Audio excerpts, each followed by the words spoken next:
Just kidding, I'm not frozen. What's up, everybody? How's it going? Welcome back to another episode of BAFSAF. Be a friend, seek a friend with your host, yours truly, Mike Ham. How's it going, everyone? Every time I do this, it feels like it's been forever since I've seen you guys. It's like family. Been too long.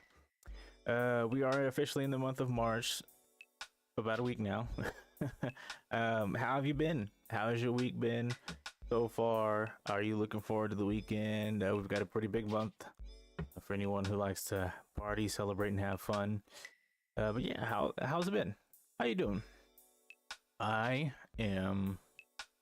Thank you for asking. I'm good.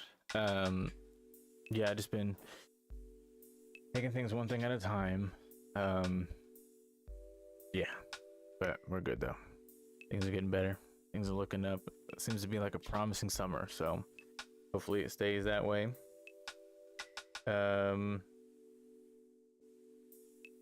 Yeah, I don't know. I don't really have a whole lot to say on that one. Yeah. March already. March 7th. Yeah. I don't know why I feel like I'm off right now, but we'll get there. We'll get there. Ignore the pants and shorts. I didn't feel like moving it. Whatevs. But yeah, let's go ahead and get into it. I I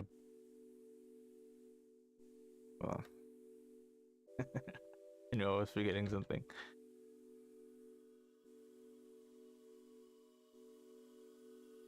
Ooh. Severe thunderstorm watch. We're expecting some rain. But yeah, good to be back as always. Let's just go ahead and get into it because I have nothing else to say. Hold on, I messed up. Here.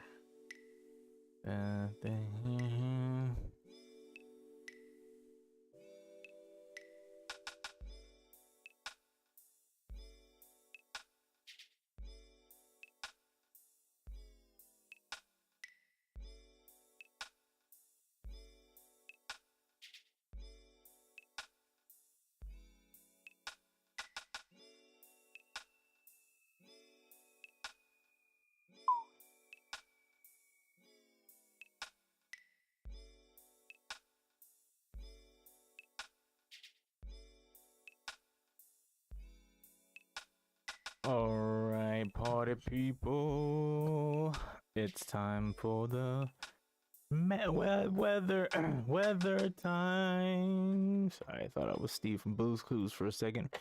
All right, yeah, let's go ahead and get to the weather. If you're in the Wichita or Midwest area, here's what's to come.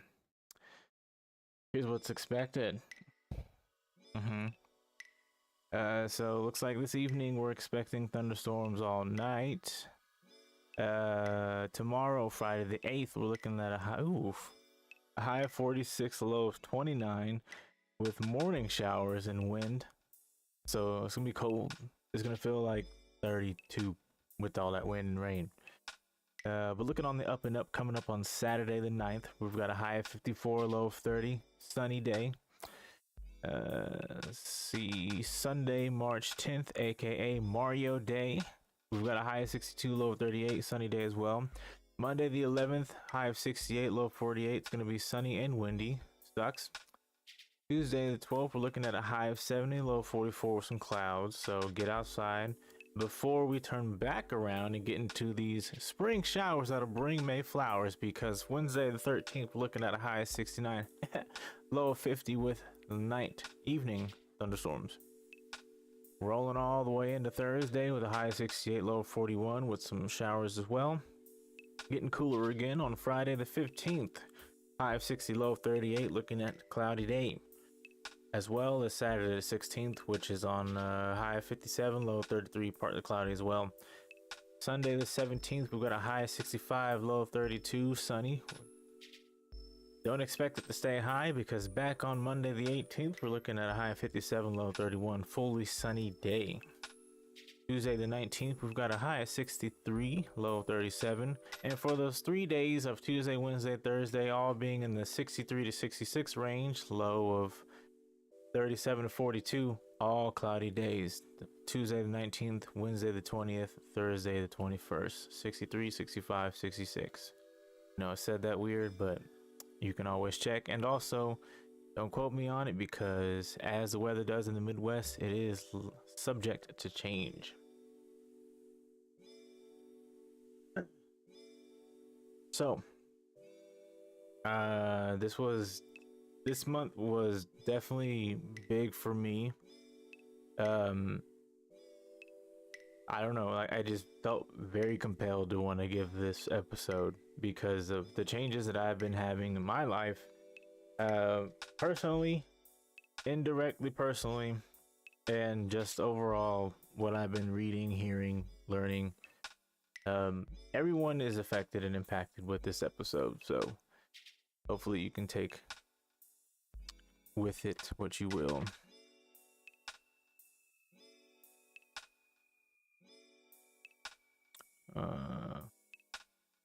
Actually,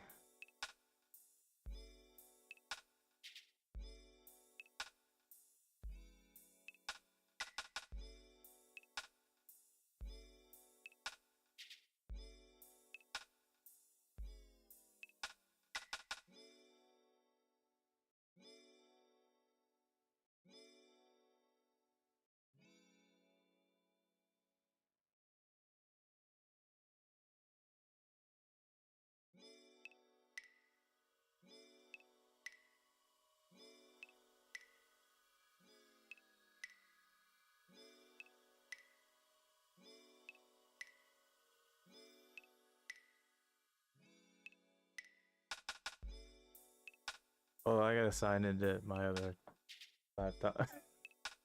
Hold on.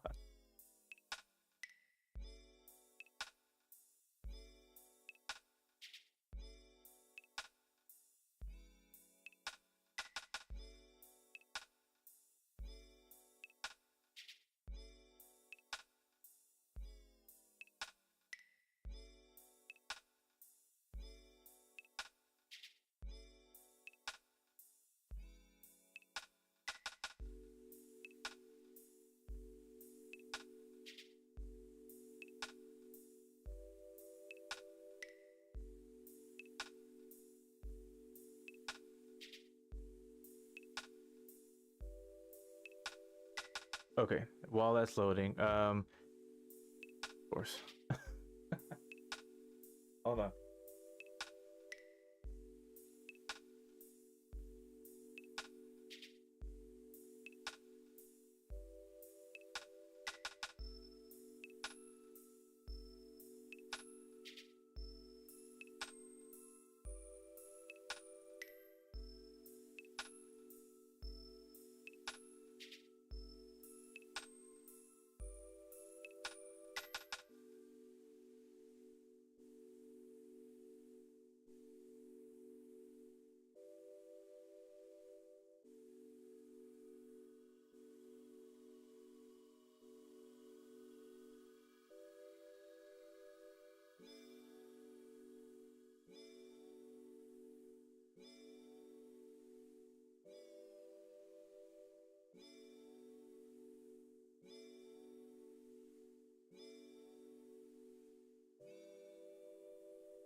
Okay.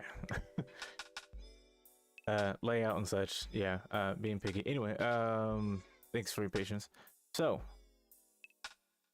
this month's topic, like I was saying, kind of a big deal to me. So, um, without adding any more suspense, we're going to discuss the reasons for foods being banned outside of the US, that the ingredients in food the US still produces till this day. I felt like it was a very big topic, very compelling, and a nice segue into going into the summer, because a lot of us, like myself, are getting our summer bod ready. I've got dad bod on lock. Okay, I kind of want to look good for the summer. Shirt's gonna be off. I want to walk around half naked outside, not inside. I mean, I kind of already do that anyway, but nobody want to see this pudge. But all jokes aside, it's also come to my attention, and it might be for you. It might have come to you as well.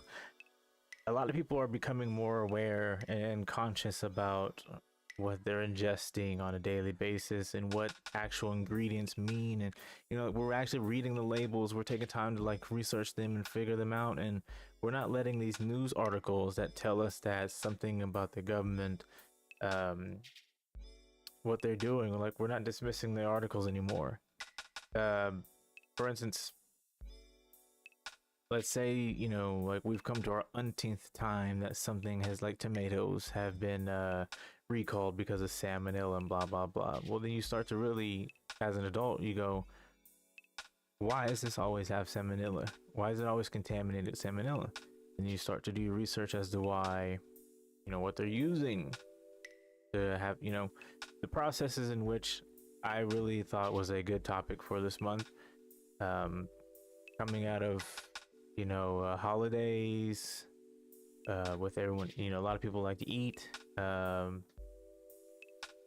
What is it, Valentine's Day, where people cook, go out to eat, and then with it being St. Patrick's Day, a lot of us are gonna, well, not us, a lot of people are gonna be drinking and looking for foods to eat in between alcoholic beverages. So rolling into Easter and Mother's Day, and then of course summertime, I felt like it was the right time to get everyone kind of a little bit more conscious about what they're eating. So I do have a lot of information that I feel like is a lot, so I'll be reading. A lot of it is some of it is copy and paste, I won't lie, but I did do some extensive research as to what I was reading. I was just hankering for time, and instead of typing it myself, I just said click, all the good.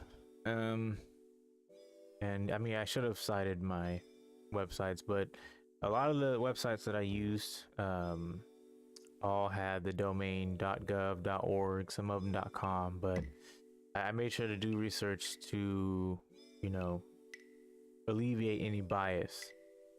As much as I want to be able to help everyone become healthy, not everyone's going to believe or understand the information that's about to be handed.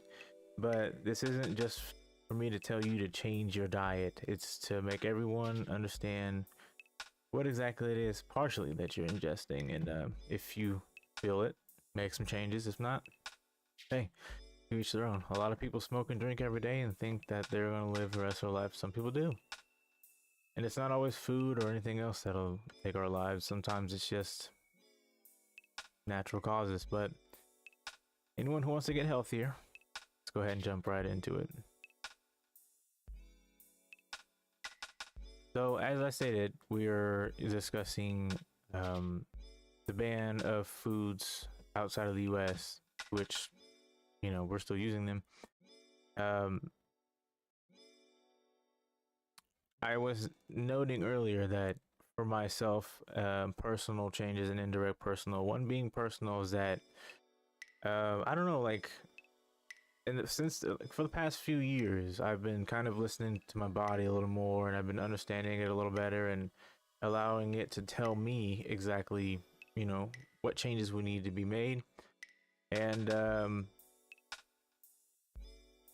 I don't have any regrets, because I feel like I'm much healthier now than I was before.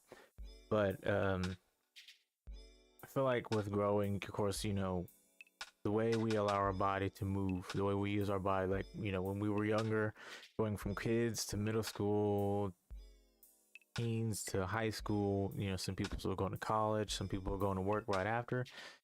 Our bodies are so fresh still, and we're using them differently until you get to about your adulthood, when you start doing the mundane routine of waking up, going to work, eating, going home, whatever it is you do throughout the week, weekends, have fun.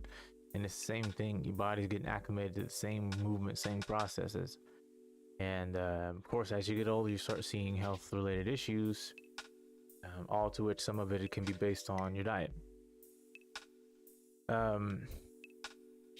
With myself, everything changing, me getting older, everything changing, I wanted to be able to eat healthier so I can live longer, alleviate my diet being the cause of any issues later on down the line.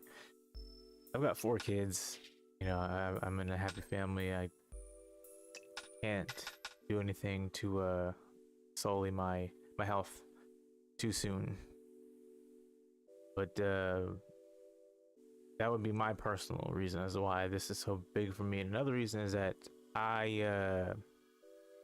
one of our boys has more allergens than the rest of us, and we've had to completely change the way that we shop for groceries and what we cook and everything. 'Cause, you know, it was a lot easier being able to just kind of buy whatever in a sense, but now we have to start paying attention, and it's a little harder because a lot of the stuff that he can't have is in a lot of food, so it makes it hard because we try to be fair. Of course, I'll eat what I can eat, but I try to be mindful with him being like, dude, he's, you know, tell him no and he'll have a fit, but like that's expected. But you know, I don't know what I'm saying. I'm gonna eat a cookie in front of him no matter how old he is. But you know, it's definitely, it definitely means something to me to be able to to be able to give this episode this month. So I also follow behind spiritual reasons other than just being able to keep my body healthy. It also, you know, there are certain diets that will how do I put it? It's there is definitely a slight spiritual foundation when it comes to it. I've come to understand that I'm kind of a glutton. I can eat a lot. I shouldn't, but I can. And it also kind of shed light on the fact that us as humans, mainly in the more flourishing environments, we tend to eat a lot. Of course, outside of America, America is known for being fat. There's fat people all over the world, but apparently that's like the one thing that other countries have on us, is that Americans are just fat. But you know, I remember seeing and hearing something about somebody saying that the idea of food is, it's just, we no longer eat for nourishment. It's an addiction. We treat food as an addiction. You know, just seeking the flavors, seeking the colors, seeking certain dishes, and just instead of just knowing that, hey, I can have this piece of fruit and maybe like half a sandwich that'll hold me over till dinner, or maybe a small breakfast, or even the idea of fasting, to where you'll just have dinner the night before, get breakfast, go on to lunch, make sure you drink your water, stay hydrated, blah blah blah. You know, I've come to understand that like we do in fact ingest way more than we should, I myself included.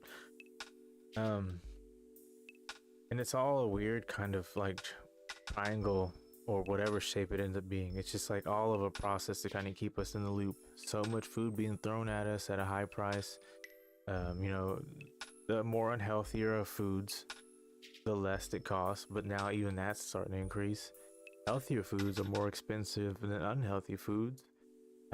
Getting groceries will almost seem more expensive than going out to eat, but I'd rather spend $200 at the grocery store than spend $50 at dinner, knowing I have to do that 6 more times in a week. You know, if you're going by like on a weekly basis and you never cook, that's a lot of money. But if you cook, that's a lot of money, but you can also, you know, you've got a lot more with that as well. But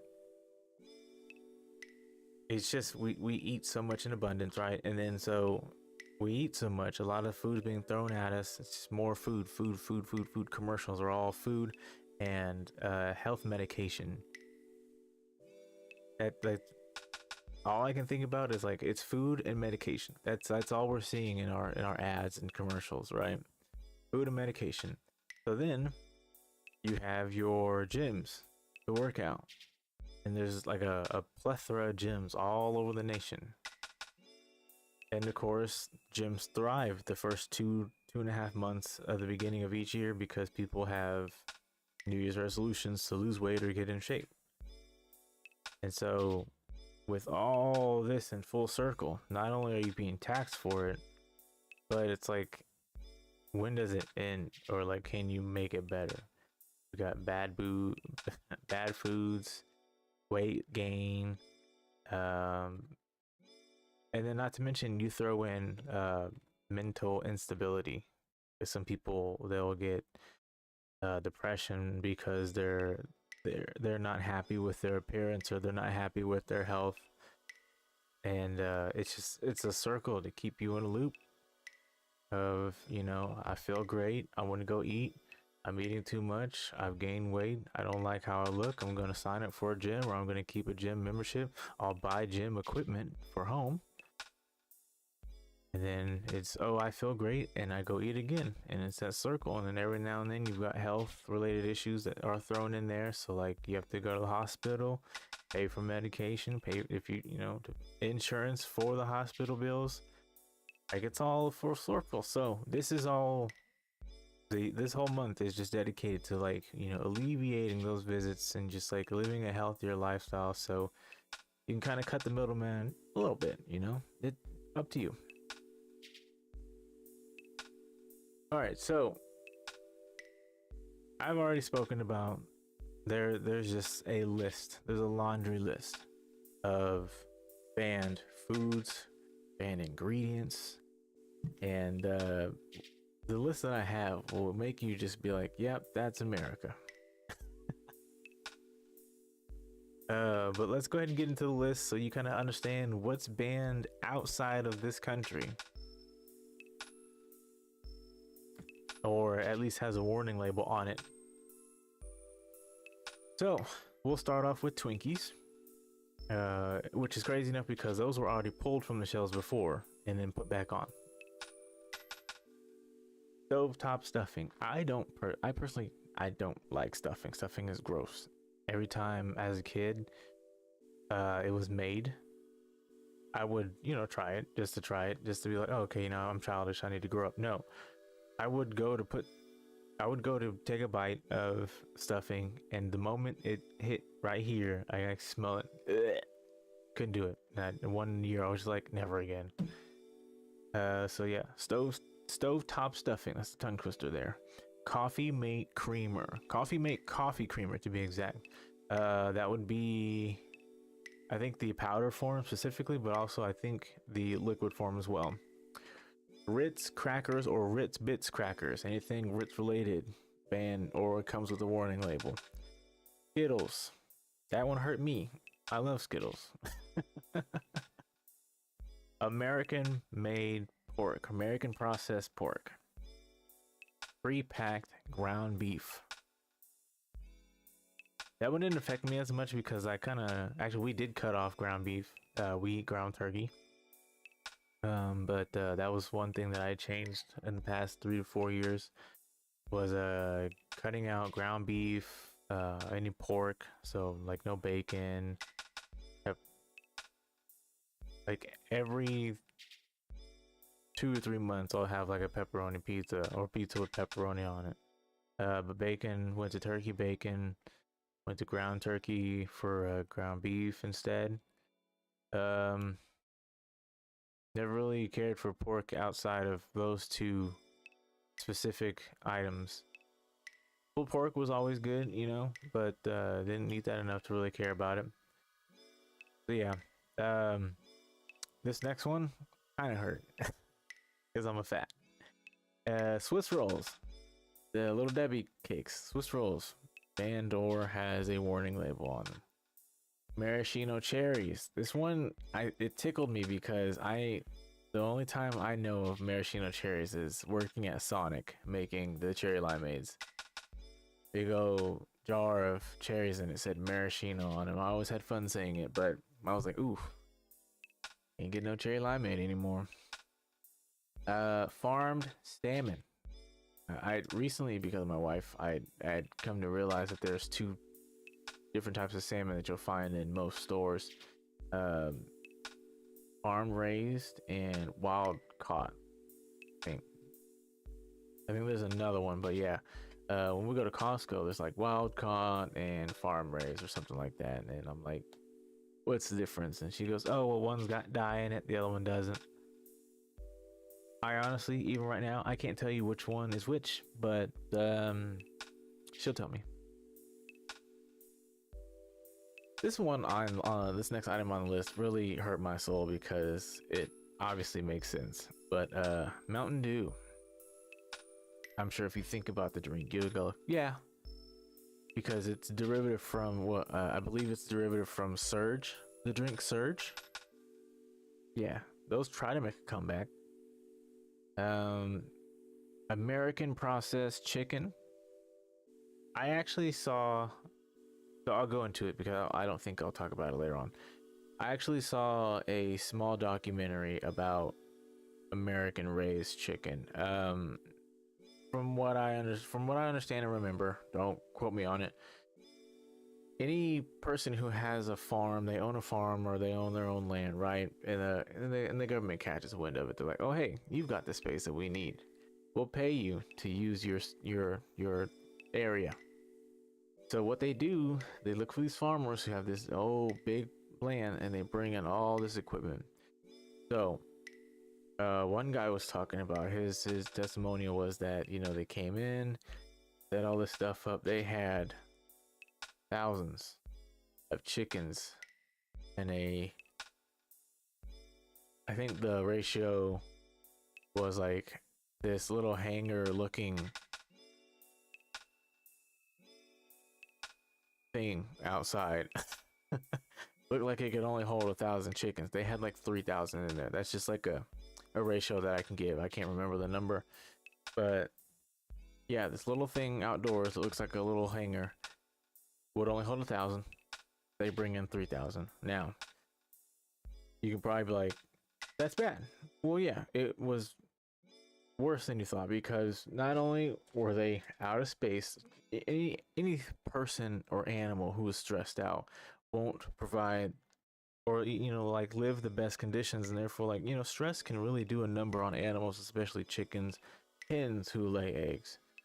So not only do they have all these hens, all these roosters and hens in the same place, you know, just clucking up a storm, there's no way to clean any reciprocals that you have these chickens in. No way. That wouldn't, you know, that wouldn't hinder your process, because mind you, these government people, they come in with a time frame of when they need to have this mass demand of whatever it is. There's a time frame that, like, there's a window that they have to have all this done. So, you know, 3,000 chickens, stressed out, food strewn about, like, they have these little areas where they give them food, but like, coming from personal experience, chickens don't hold food. Like, if you give them a bowl, if you give one chicken a bowl, half that food will probably be on the ground. It's just how they operate. And then if you have more than one chicken per bowl, a lot of them, because they're, especially if they're hungry, they kind of are clumsy, and they'll step in the bowl, jump on the bowl. A lot of chickens, they spook easy, so like they'll jump up all at the same time, might tip the bowl over, pooping all over the place. Like, it was just an unsanitary environment. And chickens poop a lot, so there's poop everywhere, there's food everywhere, there's feathers everywhere. It's a tight spot. Think of being on an elevator that's maximum capacity is 5 and there's 9 people. Well, 12. We'll say 12.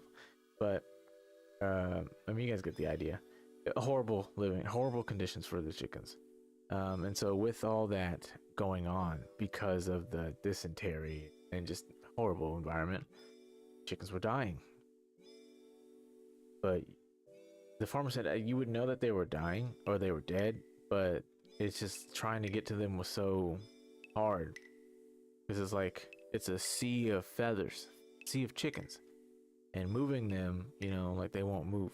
So like the ones that died just kind of like laid there until they were able to get there. So poop, death, heat, stress,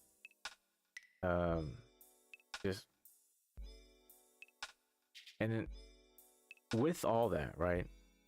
The hens are laying eggs. Of course, they have like ways for when the hens lay eggs. The eggs will roll out somewhere, and then they can collect them easy without having to be involved where all the chickens are.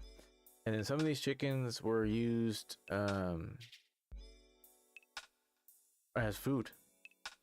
They pick all the chickens up, ship them. They'd get in a sorting kind of situation, and then yeah, the ones that were sorted that were good, they're taken elsewhere, and the other ones I think they were I don't know. Can't remember if they were put down or not. But yeah. It's crazy to think that way because like why like we eat so much and like there's such a high demand that they have to put those chickens in that kind of condition. But then you also think about all the money that's being put in as far as taxes, everyone paying taxes on every transaction. Every transaction there's a tax. And so it's like what, you know, if each person in America makes one purchase, and with the amount of taxes you're getting back, that's enough to make a community change anywhere and everywhere. And there's people constantly making purchases for everything. There's anything that you can think of that's transactional, there's a tax on it. So it's kind of crazy to think that like why as a country do we have to put animals in these kind of conditions when the money's there? But then, you know, we're not the ones looking at the bank account. So moving on here, cereal will be Fruit Loops. There's another one on the list of banned or comes with a warning label. Corn, any candy, I have it as BHA foods, but it's like gum, cereal, nut mixes, dehydrated potatoes, M&Ms. That one hurt. I love M&Ms, especially the peanut ones. American processed apples. That one was a doozy to research. Depending on how old you are or how far back you've known to see this kind of product, Doritos Light. There apparently was a phase where there were light labeled chips, one being Doritos. An ingredient called nitrite. And then also, lastly, rainbow papaya. I'll go ahead and talk about rainbow papaya right now. Just a smidge. Rainbow papaya was known for having green mold that was infesting I think it was Hawaii in the 1990s. Cornell University scientist Dennis Gonzalez created GMO papaya to resist ring mold. I told myself to do more research on that, but I forgot. I completely forgot to wrote stuff down. I typed everything up. What I remember reading about that was that there was a certain point where I think the circulation of the rainbow or papaya, I should say, the shelf life was very poor, very short. Of course, in higher humidity environments, you're kind of battling humidity and storage. So a lot of fruits, if you ever end up doing your own research, you'll come to find a lot of it's coated because of shelf life preservation. And with the rainbow papaya, they had created it in a sense to make it last longer without having to add any wax or anything on the outside of it. I also ended up reading that a lot of, let's say, seedless grapes I guess a lot of seedless fruits. Some of them, because they're seedless, is not GMO. Um, I remember like seeing a lot of people were talking about, oh, GMO is bad, GMO blah, this and that, and then a lot of people are saying seedless fruit isn't natural, it's GMO and unhealthy. Come to reading that a lot of fruits, and this is a common practice. This has been a practice for centuries of processing or not processing, sorry, cloning or making fruit naturally to be seedless. So I was a little interested in finding out what all that was about, and it was definitely, I wouldn't say eye-opening, but it was different, because one, when you have social media telling you that, oh, GMO foods are bad for you, they have bad properties, but also good ones. But then to also know that fruits have been, I guess, grown in that modification naturally, also kind of makes me feel better, because I would hate, one thing, I hate seeds. I know seeds are natural and like whatever. I hate seeds in watermelon. I hate seeds in grapes because of the core. You don't really, I don't bite that deep into an apple and be like, oh, seeds.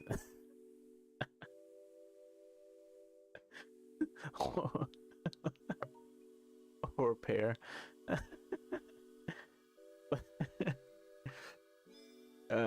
Yeah, no, I was not, it felt good to know that seedless isn't a GMO product, and therefore it's still pretty healthy.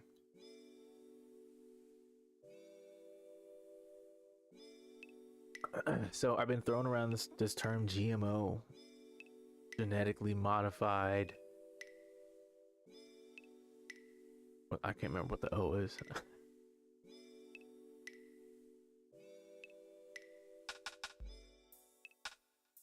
Organism. Okay, genetically modified organism.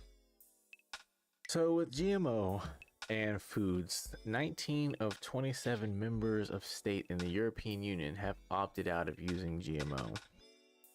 Of course, America's all about them, because the thing you'll come to understand with all this information I'm about to give you is that America has come to find a way to really narrow down whatever it is that's unhealthy or very harmful. They've brought it down to where it's like safe to use, or the ingestion amount isn't enough to take you out.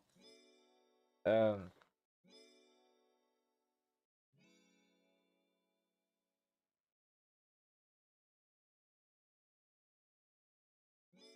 lost my comb. It's the persistence to use that for preservation. And it's all based on the fact that it's cheaper, makes things last longer. So I don't know, it's weird, because they'll do that for food, but when it comes to money and being able to put out money, like they're like, no, that's not how it works. Yeah, conversation for another day. So yeah, GMO is one of the main ingredients that's banned. I know Europe and I want to say China, but I know sometimes Canada follows suits as well, and they ban certain items. But let me go ahead and give you some of the ingredients within all these foods. So upon researching the list of banned foods and snacks, I was also able to understand why the ban by taking the specific ingredient or ingredients that makes each food or snack a threat. So one being in particular is glyphosate, which is a herbicide found in weed killer, or yeah, like a weed be gone type of thing. It's a It's a known carcinogen, but with carcinogens there are levels of with 1, 2A, 2B, and 3, and with some of the graphs there's a level 4. 1 being the most carcinogenic, 4 being the least carcinogenic, 1 harmful, 4 harmless. So with a glyphosate, it was given a group 2A carcinogen, which is a probable cancer cause in humans. With ingestion of glyphosate at an increased rate, it can also increase the resistance to antibiotics. So in your body, if you're taking in too much glyphosate, the natural antibiotics that your body produces to fight off any illness or whatever, that resistance within you will be increased. Therefore, whatever's fighting your body, the antibiotics will have a harder time fighting that off, and therefore getting sick a lot easier, getting sick hard, like heavier. So definitely want to try to stay away from too much ingestion and with any foods that have glyphosate. Any prolonged use or any prolonged exposure to it can cause respiratory issues. Parts of the world that have banned glyphosates are South America, parts of Russia, parts of Asia, and also at home, California. I did happen to look up some alternatives for glyphosate. I think this is probably like the only one that I saw alternatives for. But it's basically a pesticide used to I didn't even find out why they used it. But yeah, like instead of using, actually, you know what, here.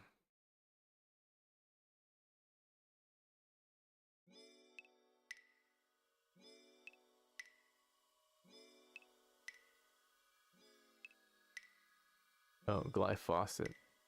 God gives in glyphosate.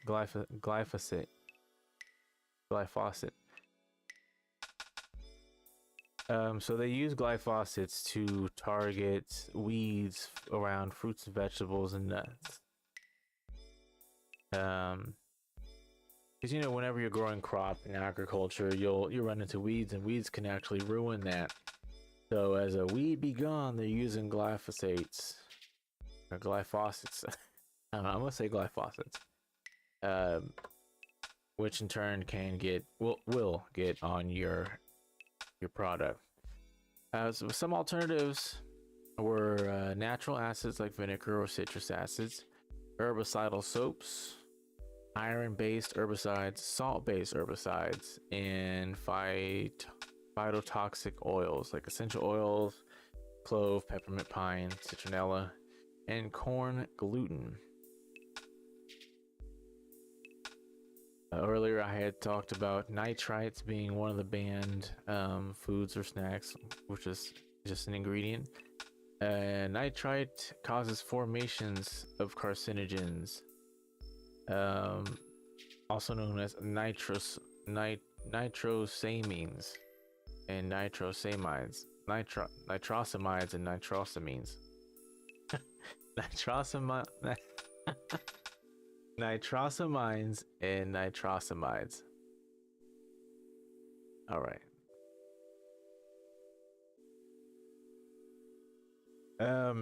It's a preservative for meat, and it acts as a water control and bacteria. Acts as water control and bacterial growth. It can affect the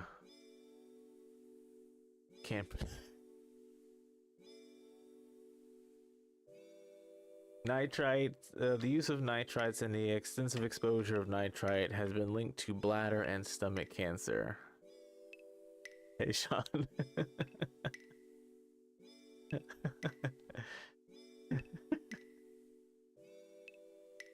Sean says, can preserve my meat. Can do.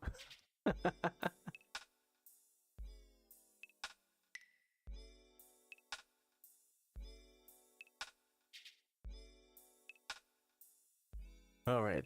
So one that really stood out to me was a ingredient called olestra, also known as olein. It's a fat substitute which is not digestible energy. From its production, it took 25 years of development and FDA approval. So I believe it was 18 years before it was fully developed to be used with food, and then beyond that, 7 years for the FDA to approve it, something like that in that nature. You can find olein in foods like chips, crackers, frozen yogurts, or any foods that list the flavor as savory. It's known to cause gastro disease in children, and also started to cause a lot of stomach issues, leading to issues like anal leakage, loose stool. It also affects the body's ability to absorb vitamins A, E, D, and K. Here's another tongue twister word for you guys. It is azodicarbonamide, also known as ACA. It is used as a whitening agent for dough and flour. It releases new chemical toxins after being heated. This one, I felt really good about understanding this because learning that there are toxins being released once heated to whiten any flour or dough for bread, it got me to thinking about how hot can this agent get once it starts to decompose and break down. And it has a decomposition trigger of about 380 degrees Fahrenheit.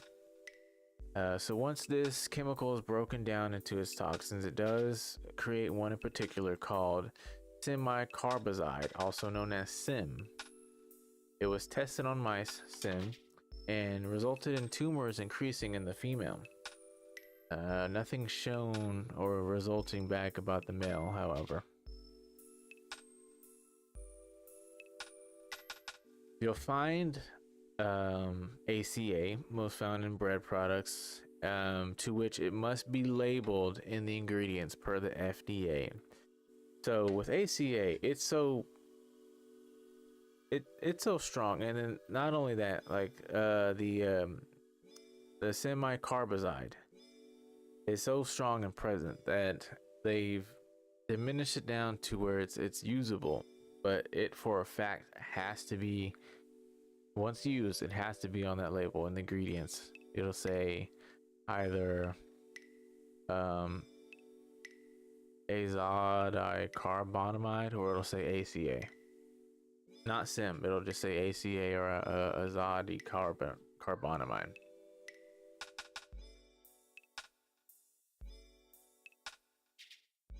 The one interesting detail I found out about ACA is that it's not a necessary ingredient. Like, it's not needed. It's only for aesthetic. And there are alternatives to whitening flour and dough, but they just choose not to. America. One thing else that ACA is used for is a blowing agent for container sealing caps, for anything that's a plastic or a glass jar, anything that would seal by a cap. That agent is used to aid in that sealant. Now, in 2005, the EFSA, the European Food, I forget what it was. Wait, is it right there? No, okay. You'll see EFSA, once you start doing a lot more research, they'll start coming up a little bit more.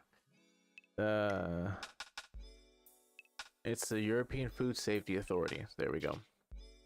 So the EFSA in 2005 concluded that the use of ACA serves no health concern, but also stated that SIM should have a limited exposure. Thus, the European Union banning ACA. So this one was kind of, I don't know, when I was doing my research on it, mind you, I was kind of tired. It's kind of hard to understand because with the European Union, they were like, oh no, it's not. There's nothing wrong with it, but at the same time, let's not, I think in its pure form,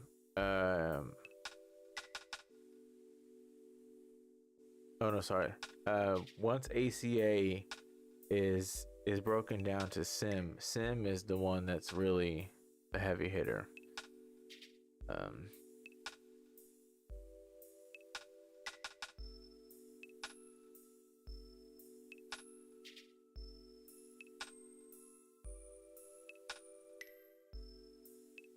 Okay, so SIM is also used in preparing pharmaceuticals, including nitrofuran, antibacterials, and related compounds.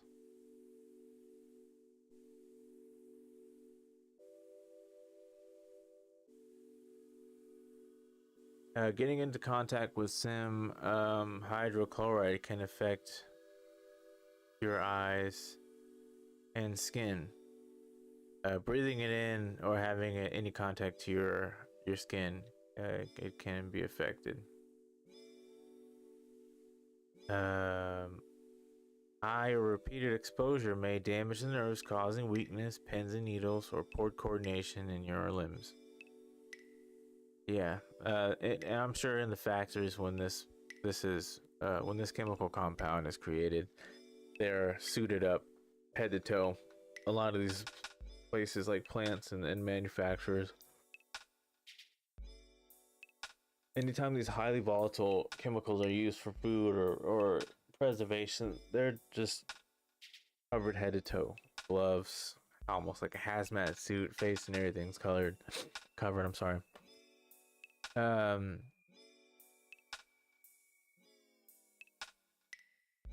Yeah.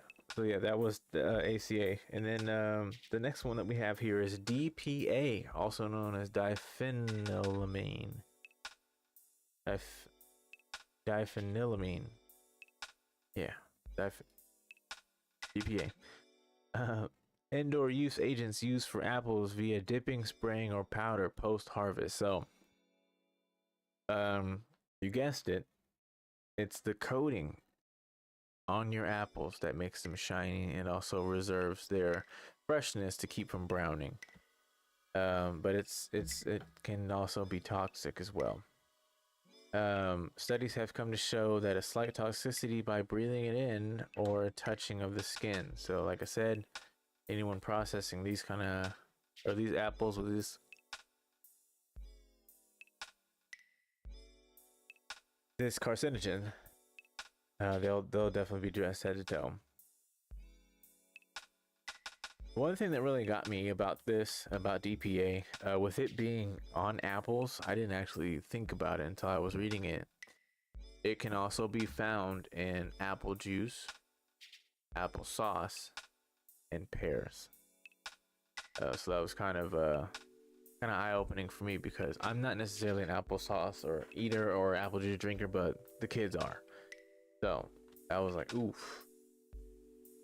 And one thing I've learned about when it comes to these carcinogens is that a lot of these banned ingredients, they cause hyperactivity in children. And of course, with their body still developing, not fully developed as an adult, there's more harm than just hyperactivity with them as well. But yeah, that would be, I think when they say hyperactivity, it's like ADD, ADHD. Now, going on from, this being found in apple juice, applesauce, and everything, in 2010, I'm sorry, 2010, what, 2010? In 2010, study found that this agent was detected in about 80% of apples, unless organic. When the when the DPA mixes with the fruit surface, it creates nitrosamines, which is a cancer-causing carcinogen. So that's when it becomes toxic and a bit lethal. Is that once this chemical reacts to the apple's skin or the pear skin, it produces nitrosamines, which can cause cancer. And a lot of these that I saw is that they'll say that there weren't a lot of studies to fully determine that any of these ingredients are linked to any type of cancer, but they've also seen that when there are people who have cancer, traces of a lot of these ingredients were present. Now, another weird thing to learn about DPA, diphenylamine. I didn't say it right. But law enforcement also uses it to detect gunshot residue in forensic investigations. So, you know, when you're watching CSI and you go see them do this,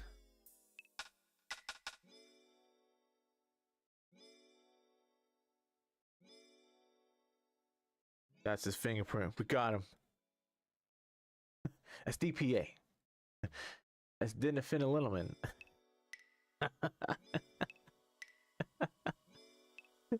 Diphenylamine. Diphenylamine.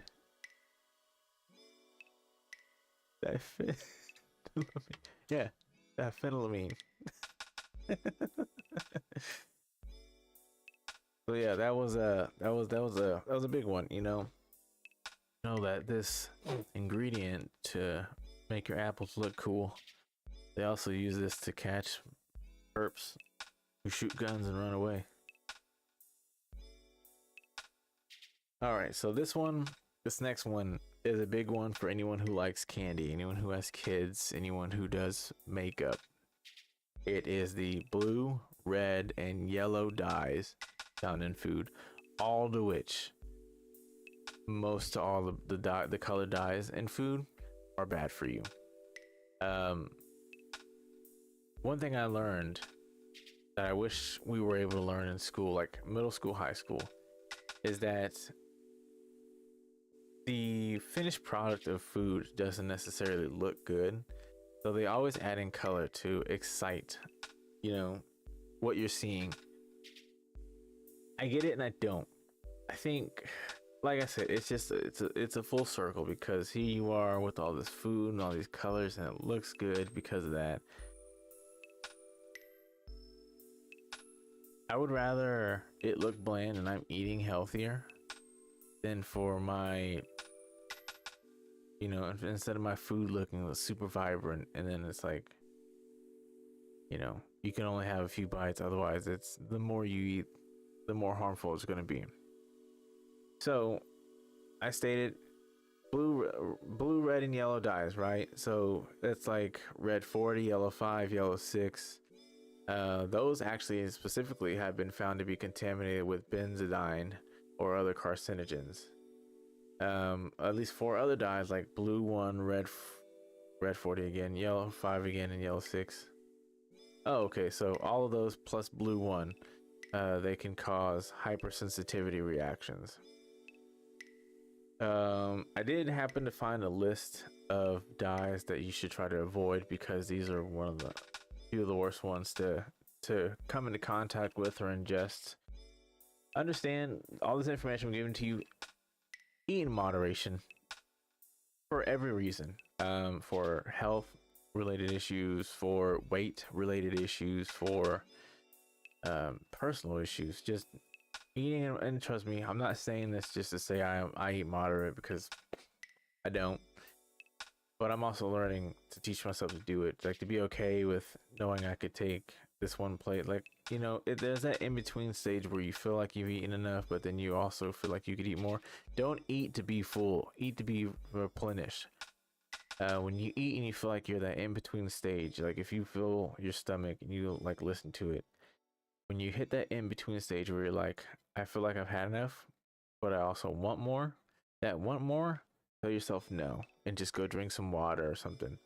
'Cause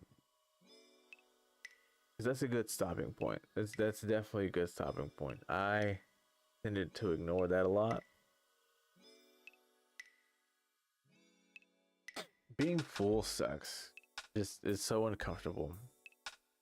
So uncomfortable. I don't like it at all. So let me go ahead and give you guys a list of the dyes that yeah, it's kind of crazy. So starting off with blue 1, it's found in baked goods, right? Baked goods, beverages like any pop or sports drinks, dessert powders, candy, cereal, drugs, gum, and any, oh no, that's it, sorry. In some studies, it was known that and this studies were on mice, sorry. In a study revealed on the mice, it resulted in kidney tumors. Blue number 2, is found in colored drinks, candy, drug. Most of these dyes, you'll find them in most the same thing, you know, any colored drinks, any candy. I'm finding it kind of crazy to know that you can find some of these dyes in drugs, but I think when they say drugs, they mean all sorts of drugs, not just street drugs, but like over the counter or prescribed as well. But with blue 2, you can also find these dyes, I think they said in dog food. Yeah. In processed food and pet food. Yep. Blue 2 is considered the least harmful of the dyes. It has also been suggested that its carcinogenic effects in mice can worsen hyperactivity in children.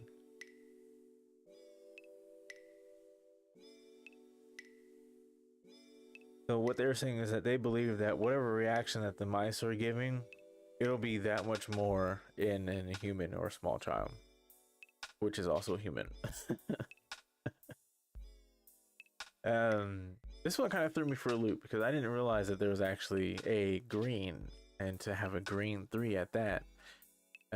This one was kind of trippy because you can find green 3 in personal care products, any beauty products, cosmetics. You can find green 3, as well as any candy, drinks, lipstick, drugs. It's known and banned in Europe, but allowed by the FDA. So what happens when green 3 is broken down, just like DPA is, it creates SIM and urethane. I told myself to look up urethane, but I didn't actually get to do it.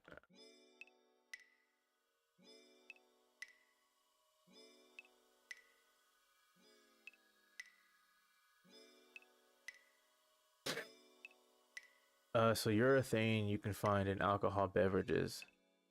It has a role as a fungal metabolite and a mutagen. With urane, it's used, it's a crystalline compound that emits toxic fumes of nitrogen oxide. After those fumes have been created, it leads to decomposition. It's used in production of amino resins, but also manufacture of pesticides, fungants, cosmetics, and pharmaceuticals.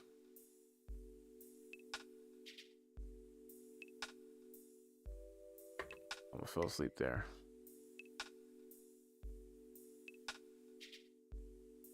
So yeah,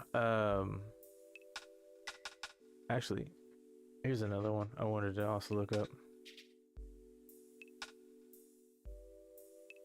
We're going to look up at what temperature does green number 3 produce SIM.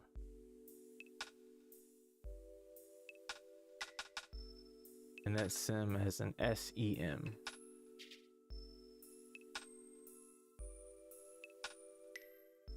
I shouldn't have put SIM because now it thinks I'm saying semen.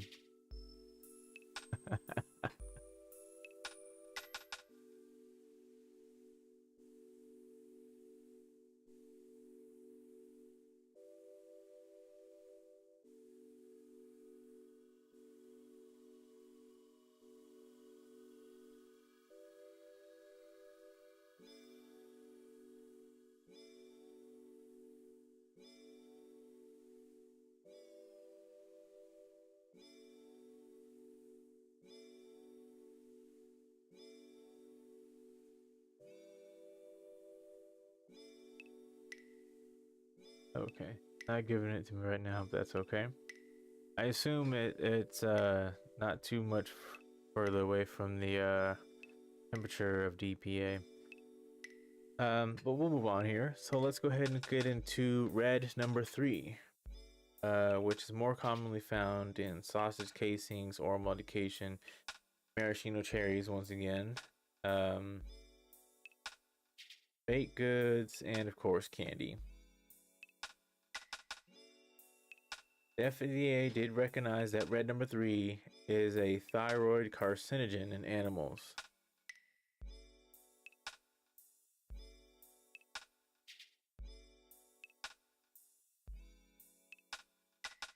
I didn't even see that I put this. Its use is banned in cosmetics and topical drugs. Okay.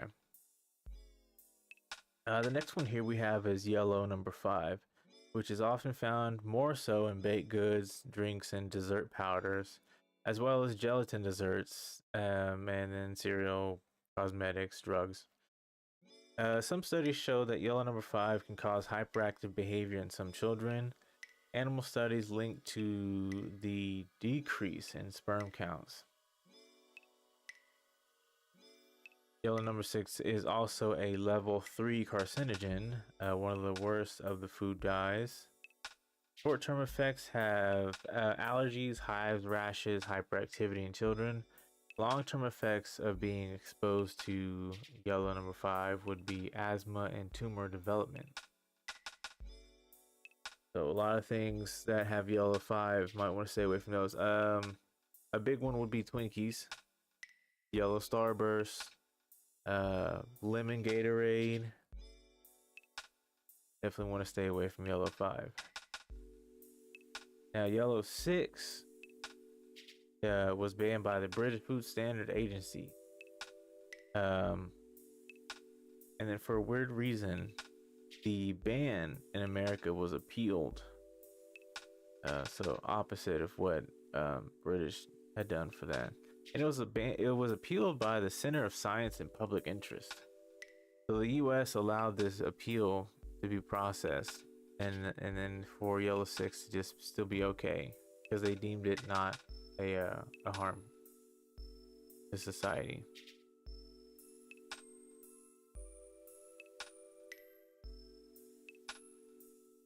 Gotcha. Okay. So all right, the next one that we have is another herbicide, which is atrazine. It's used also to kill weeds, but mostly found on farms. So just like our first one, we have atrazine, which is another herbicide. You can also find this on corn, sugar cane, macadamia nuts, and pineapples. Find this ingredient mostly in pesticide tap water. Oh, I'm sorry. It's the most detected pesticide in tap water. And from what I was reading, because there was a question that was asked that I clicked on. It was, who is the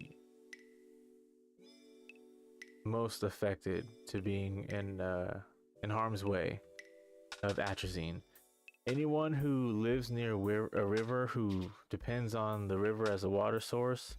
If you're downstream of a location that's been exposed to atrazine, you will also be affected.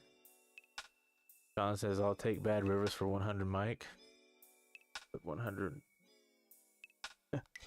put bad rivers on the board for us, please. And then of course, when it comes to rivers and water, bodies of water that are affected, boiling your water or filtering it should suffice. One thing that kind of tripped me out about the atrazine though is that water utilities struggle to remove the atrazine, particularly in the spring when millions of pounds of chemical are applied to corn and soybean fields. So during the summer when all this is in production, and then that water just washes all this away off of the vegetables, it gets into the ponds, the lakes, the rivers, and I think I also remember reading that it was in some ways atrazine is not something that you can actually get rid of, but you can kind of diminish it. So it's kind of like herpes. But I understand that, like, you can really take out a lot of the content just by boiling the water, like if you're hiking or if you live off the grid. And you'll learn this. This is kind of like basic knowledge when it comes to filtering water. Make sure you're not collecting your water when you're like downstream, I think it's called, when you're at the bottom of the stream. Don't collect it, because that's where all the stuff goes. Like, you want to make sure you get to the top of it, or at least the top middle. Any wells that are connected to large body of waters that'll just have that water sitting will also be affected. And I think, yeah, that's about it. Farm workers, chemical sprayers, and people who work in the factories that make atrazine may be exposed. People may also be exposed to atrazine by digging in dirt that has atrazine in it. Individuals may also be exposed by drinking water from wells that are contaminated with the herbicide. So, high levels of atrazine were found in, and this is what really hit home. And I think this is like one of the last bits of information that was like eye-opening to me. So, high levels of atrazine were found in 237 water systems serving more than 3 million people in Texas, and 192 systems serving more than 1 million people in Kansas.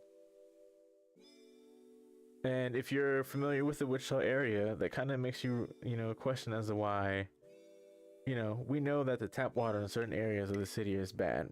And then I just experienced this consciously a couple times in the past few years. We had a what do they call it, a water boil advisory, to where you were told by the city that the water is contaminated and you have to boil it. Like, I think that's insane to know that we're paying you for water service. So every time I turn on any receptacle that has water, you're charging me. But now you're also telling me that you've allowed contaminants to breach, whatever it is y'all got going on. And I gotta boil my water, but you expect me to continue paying for this water.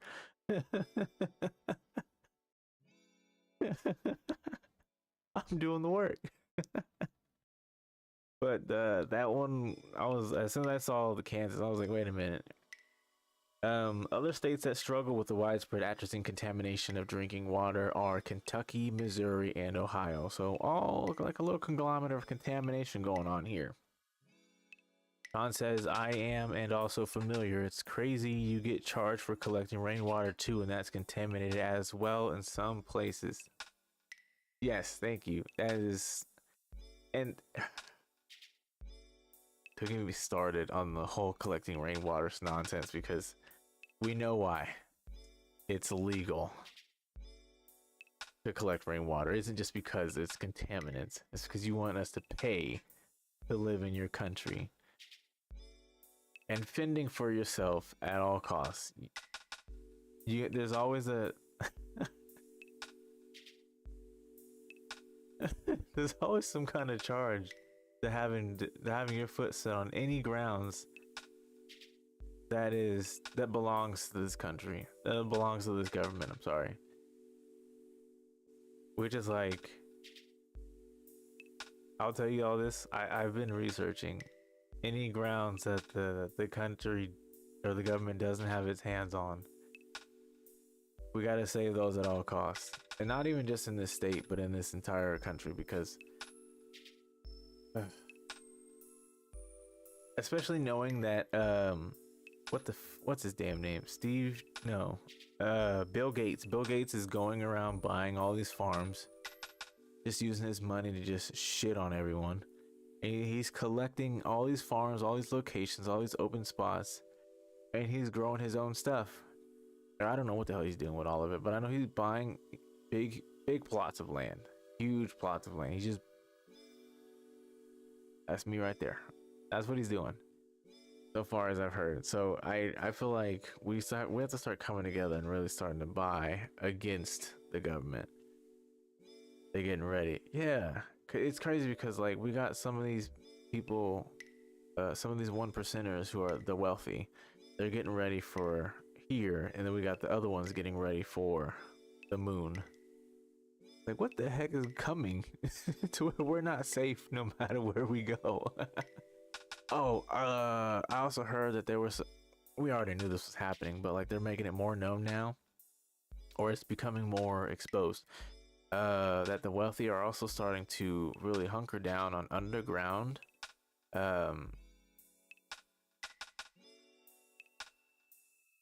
I don't know the word, underground environments.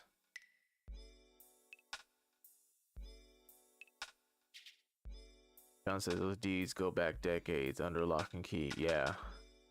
Yeah.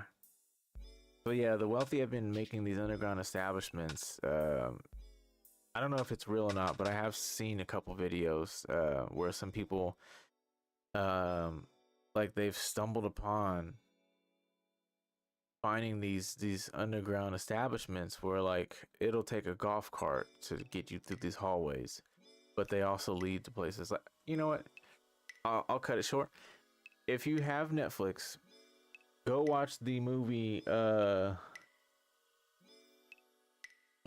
what is it, Leave the World Behind. Yeah, go watch that movie. Everything that I'm discussing to you now is exactly in that damn movie. Also, after that movie was released, guess what happened? Actually, you know what? I won't spoil it. I won't spoil it. Let's just say what happened with Tesla doesn't seem like so much of a coincidence. I'll just leave it at that. John says surface war coming soon in New York. We saw them pop out of the ground. I also saw this video. I don't know if it was in America, but I saw this video where these two guys, they went into an abandoned mall. They were like, you know, going around just seeing what they could get into. They found a secret entrance, I guess near an escalator, and the deeper they were getting into it, the more, like the further they were getting into it, the more they were unearthing. Come to a point to where like there was a secret passageway or a door where, if anyone is familiar with Stranger Things, how they were getting around underground, it's a mix between what happened in Stranger Things as far as that underground facility and Leave the World Behind. Like if you put those two together minus the Demogorgon and all the 11 shit, that's exactly what has been like surfacing as far as news and like information. So yeah, the best way I can describe is what they stumbled upon is the facilities that were underground in Stranger Things, and everything kind of like imploding in America. A lot of it happened in Leave the World Behind, starring Ethan Hawke. Yeah. Miami got aliens too. Yeah, I remember asking you about that, I think, and I think you said you knew nothing about it, but yeah, that whole thing. There's just so much going on, and people are capturing it. And here's my thing. Don't forget homie who got ice for seeing giants. Yeah. So, oh, like the dude he woke his family up. He can't, like in the middle of the night, he woke his family up. They all went outside. He aims his camera up, and there's just like a face, like his a whole face. Not like there weren't any like specific features, like any facial hair or anything, but there was like face, like an imprint, like, you know those toys that like they have like the plastic needles that kind of like shake. They're not needles, but they're like little spikes, and if you put your hand in it, it shows like a 3D print indented, like the original 3D printer. So yeah, it looked like that, but someone's face going down from the clouds. What was I saying? I don't know. So here's a philosophy that I had made myself. Is that a lot of these so-called distractions, right? A lot of these distractions that we're chasing, and a lot of these distractions that are being made outside of what we're seeing, to which they also call distractions. I think the biggest distraction is feeding into one and not doing anything about it. The biggest distraction is feeding into a distraction or distractions and not doing anything about it. Now, you can be aware of a lot of things. that's fine and dandy. But when and I've done this, like when you feed into the conspiracies and when you're just deep diving, you're going down this like rabbit hole of just information and conspiracies and theories and all that. You're not doing anything with it. There's no more of a distraction than what you're doing with that information, just lost in the wind. But then we also know that when people are putting out this content that the government doesn't want us to see, they'll do their best to try to get rid of it, or they'll get rid of the people who posted it. Whether an indirect confrontation or a direct confrontation. As I stated in one of the episodes of BAFSAF before, the Men in Black isn't just a movie. It's not just a franchise. It's actually a known thing. They just had to make it look all funny because if anyone was to find out that it was real, there'd be repercussions because their behavior was not appropriate. So they turned into a funny, so whenever you saw it in the future, they go, that's not real. That's not Will Smith.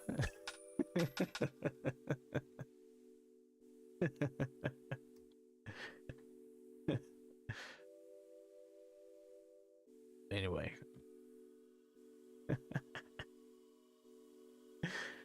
Back to this atrazine. A couple more things here. It does show an increased risk of prostate cancer and decreased sperm count in men, and a higher risk of breast cancer in women. So hitting that prostate really affecting a man, and lowering the titty for the women. It's also banned by the European Union for its dangers not only to humans but to wildlife. Again, atrazine is a herbicide used mainly on farms, found in, I missed that entire thing, found in corn, sugar canes, macadamia nuts, and pineapples. So yeah, when it comes to drinking tap water or any water outside filtered or purified, just boil it for 5 minutes. I think that's the magic number. Should be good. Also, invest in a filtration system, or learn how to filtrate your own water in the wild. I started to research it, and kind of uncanny at first when you start to think about it, but it's either, if you don't have the tools to boil the water, you should be able to find the necessary recipe for a filtration system if you were to live out in the wild. I'll give you guys this hidden gem now. Outdoor water filter system.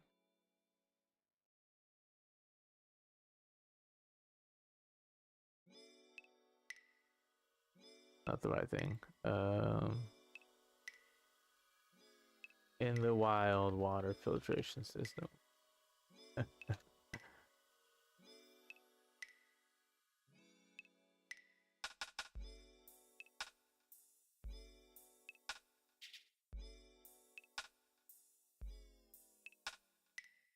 Okay, here we go. Oh, that's not it. I know it's like, so like if you have any, no, that's not it. Basically, filtering the water in the wild, it consists of layers. One has to be grass, sediment, rocks, charcoal. Like you'll have to make firewood. Once you've burned that firewood, you can break it down and use that as a filtration, part of the layers of the filtration system. Sand and something else. I know it was like grass, rock, charcoal, sand. I think it was something else too. But what you do is that you have like a water catcher, you have your system of layers, and you pour the water through that, and as it goes through all of this, it'll filter out all the minerals and all the contaminants that may possibly in there. Each layer does a separate thing to the water because of the fine grain of each specific layer. Like for instance, the charcoal is catching what the sand or whatever was above it couldn't. I thought that was pretty interesting because like the grass starts it, then the rocks start after that. It's like it just gets tighter of grabbing those contaminants as it goes. And you'll do that process, like I think they said three times. So yeah, if you're not able to boil water, you just run it through your filtration system and let it catch, do it again, let it catch, do it again, and it should get to a point to where it's like almost crystal clear. Depending on how many times you filter it, it should be crystal clear. I've come to also realize research that when it comes to water out in the wild, whether you're filtering it or you're boiling it, the flavor will still be there. It's healthier to drink and ingest. So if you ever get stuck out there in the woods, or if you get locked out in the house and there's no clean water, at least you'll be able to find ways to layer out the system. Or if you can like create a pot, like a makeshift pot to put water in, learn how to make a fire and boil it and you're good to go.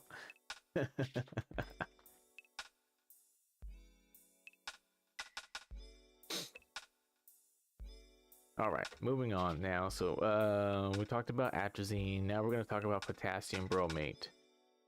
This one's also used in bread and baking because it's used to improve and strengthen the dough to help rise.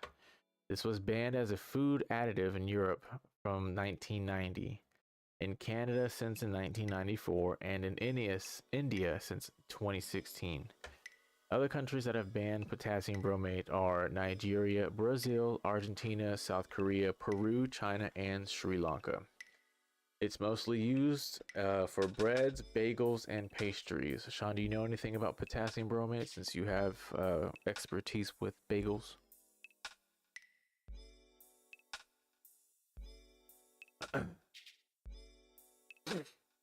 Now, in October of 2023, America did one good thing. California, to be specific. California Governor Gavin Newsom signed a bill banning the use of potassium bromate, along with 3 other common food additives like brominated vegetable oil, and then it's like propyl, paraben, and red dye number 3. This will take effect in 2027. When that is the case, it will be outlawed to sell, distribute, and manufacture any of these additives in the state. It would be the first time that the U.S. state has prohibited food additives that are deemed safe by the FDA. So California's starting to catch on. Even though the FDA said it's all good, you can still use it, California said that don't sound right. So as of 2027, any potassium bromate will no longer be prohibited. Well, I'm sorry, will be prohibited. Now, along with that, potassium bromate has been known to not only induce hearing loss, but if ingested in high doses or exposed in high doses, it could cause hearing impairment permanently. The FDA currently permits a 0.0075 parts potassium bromate for every 100 parts by weight of flour used in food preparation and products. Like, just stop. Like, if you're really winding down to 0.0075, just get rid of it. Find something else. I don't get it. Like, that's such a low amount for 100 parts of weight of flour. Cheese is in the building and says FDA is trash. My man, yes, good to see you, man. Yeah, FDA is trash. Cause look, as I've gone through all of these, the FDA is just like, don't use too much, and we're good. Go go go go go go go go. European Union, Russia, China, they're all like,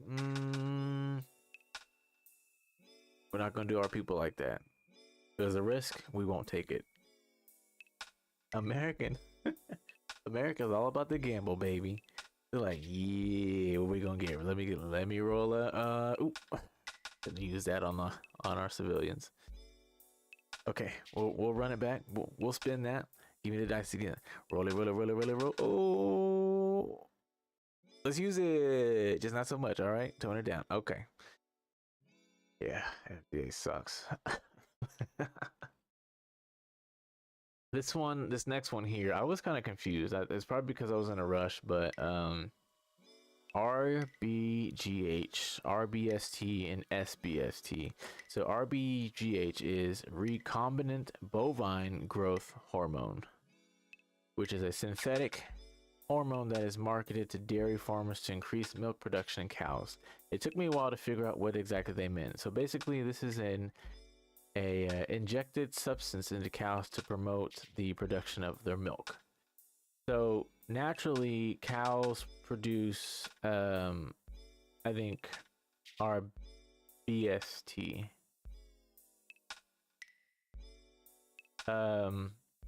Or no, I think we produce RBST. Cows produce RBGH.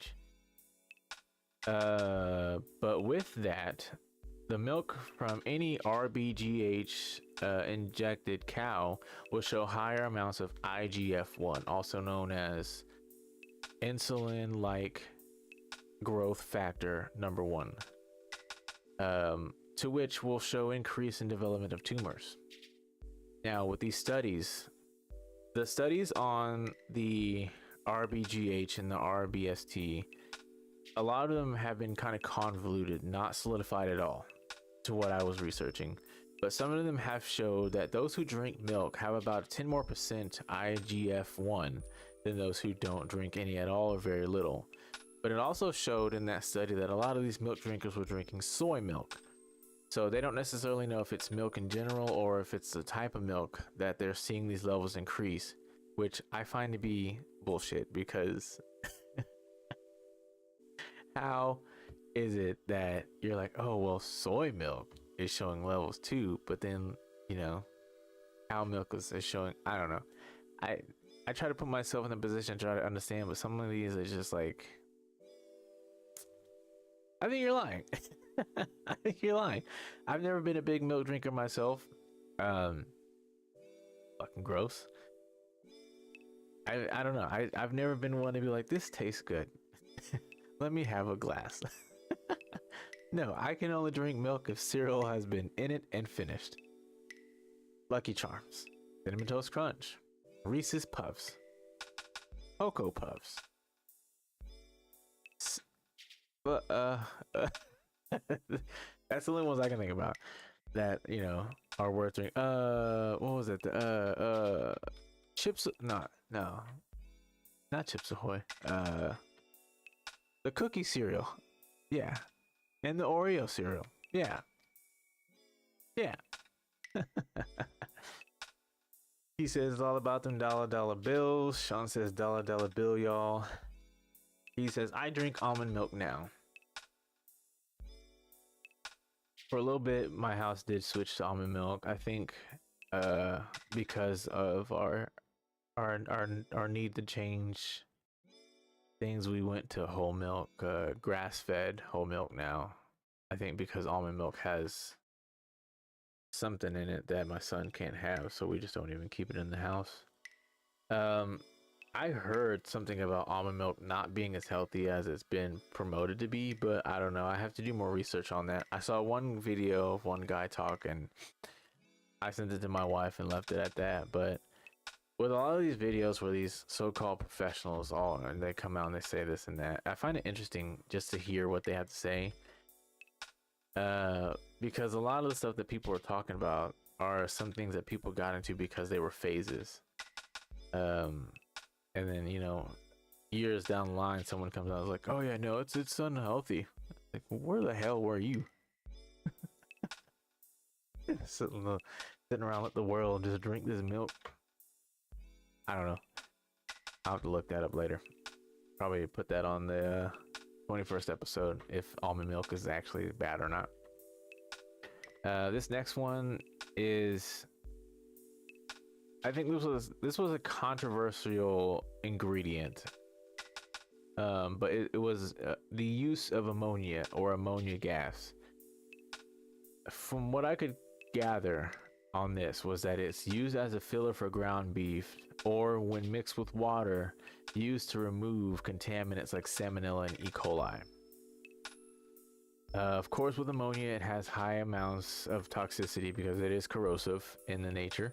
And if exposed or ingested improperly, it can cause issues with the mouth, the nose, your breathing, and also your digestive tract. I wish I could have gotten more on that, but I just couldn't understand exactly what it was that I was reading. The only thing I was able to get out of that is that apparently there was some exposure about what it looked like what the ground beef looked like after being used with ammonia gas, and I guess it was linked to it being looking like pink slime or pink sludge or something like that. And I think people were like, when they saw it, they were like, oh, that's nasty, that's not right, that's unhealthy. And I think the argument that whoever was making it, whoever worked with, they're like, well, no, it's just how it looks. You just don't like how it looks. It doesn't mean it's unhealthy. I don't know, but like when something ends up looking like sludge, I'd question it too, especially when you're using ammonia.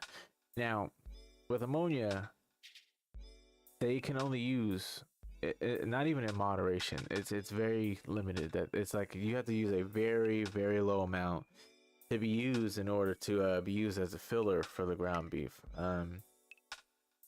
But just knowing that they feel like they have to use it. I understand having to battle salmonella and E. coli, but I feel like in all these years of research and science, especially with how progressive we've become, I feel like you can use something else other than ammonia. That's just me. Next up, we have ractopamine, which is used to increase the muscle mass and feed efficiency in animals, mainly found in pigs, cattle, and turkey. Any exposure to humans and animals may cause irregular heartbeat, aggression, hyperactivity, collapse, and even death. I feel like this is one of the worst ones that I've noted because it did, in fact, list that there were possibilities of death. I'm assuming they would say that in animals because animals have died to this exposure. I think I remember reading that with ractopamine, anyone that's around that ingredient or that material, they have to be suited up. Like I said earlier, with all these ingredients, it seems like any manufacturers, they have to be suited up head to toe. No leaks, no exposures to skin or or breathing. But yeah, the fact that you have to beef it up with an ingredient like ractopamine, like that's why bacon's all thick, meat's all thick and lean. Turkeys, they come out looking, meat's a little thicker and juicier on Thanksgiving. But then, depending on how strong or how healthy the organism is, they're probably dropping, dude. I didn't type it out, but I looked it up because it was obvious as to why ractopamine was banned, and it's just because it's an unsafe, not even unsafe, it's unethical practice for animals, and then for humans to even think that this should be allowed. I think the European Union did happen to ban it because it's like, why? There's no point. It really isn't. Of course, America was like, cha-ching.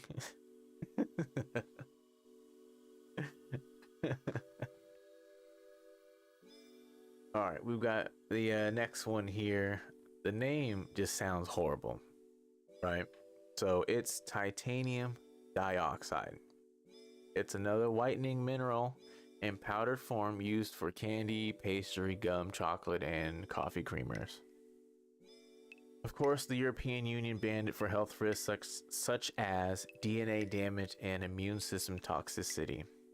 It was approved by the FDA in 1966 and was later acknowledged by the FDA in America that the EFSA, again the European Food Safety Authority, that their take on the ingredient, they were basically saying, okay, you may have something, but they later concluded that it was safe in moderation. And I didn't put the date, or I'm sorry, the year, but this was like last year. This was in 2023, where US and the FDA said, let's go ahead and take a stab at what they're saying here. And they ran their tests, they did their studies, and they were like, it's all good. but you'll find titanium dioxide commonly used for shelf life preservation. So, any foods, any candy, any snacks, chocolate that you see that can sit up on a shelf, you might flip that bad boy over, look at the ingredients, and see titanium dioxide. In which case, don't eat it. This hurts me because chocolate is on the list. Candy, I can understand candy. I can let go of candy, but chocolate, I'm having a hard time. Okay, gum. Stop being able to eat gum when I got my tongue pierced. It's just never the same. It's not there anymore, but it still feels weird. Pastries, I'm not a fan. I mean, like, pastries are cool, but you know. Oh, I think I understand what they're saying when they say pastries, like Pop-Tarts, honey buns, and all that stuff. Yeah. Yeah.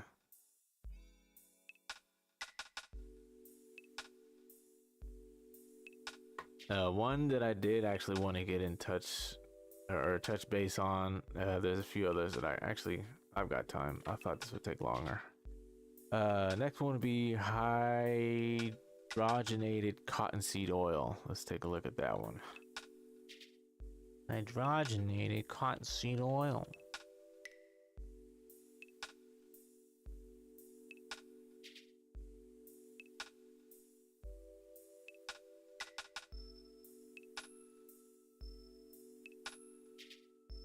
Oh, okay.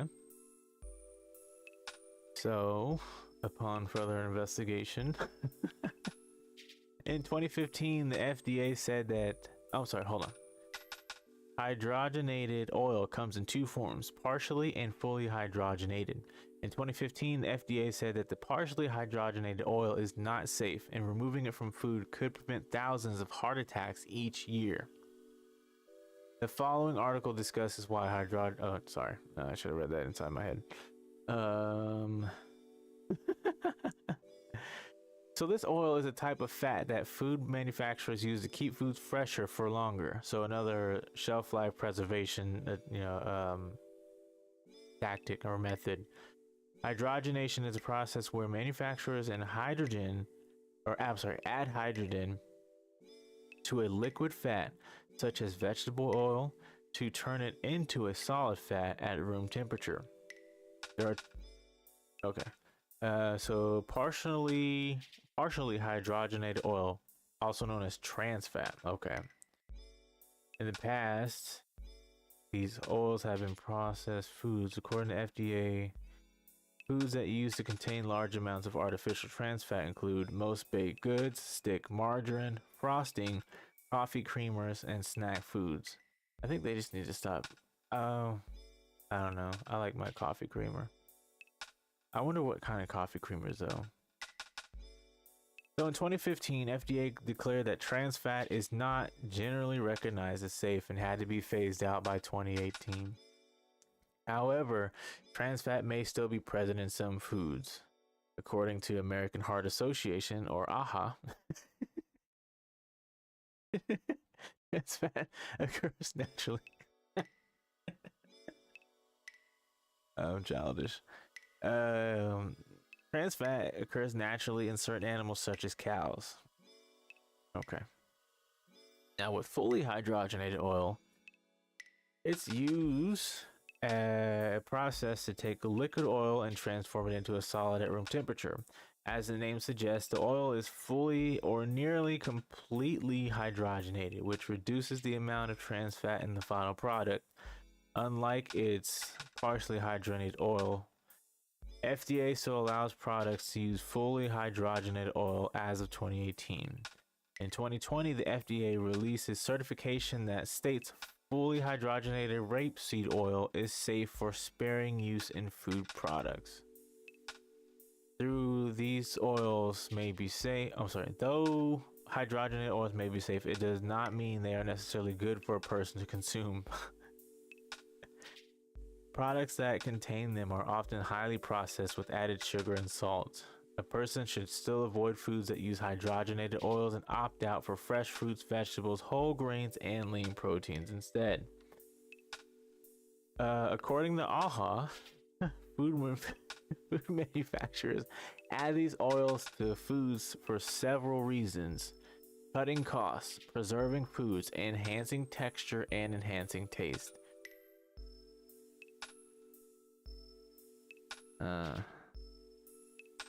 Now, side effects of using hydrogenated oil, particularly partially, has a number of side effects, which according to the FDA can raise people's low density lipoprotein, cholesterol, also known as bad cholesterol. Okay, so it can raise your bad cholesterol. Higher LDL cholesterol levels increase a person's risk of developing heart disease, which is the leading cause of death in the United States.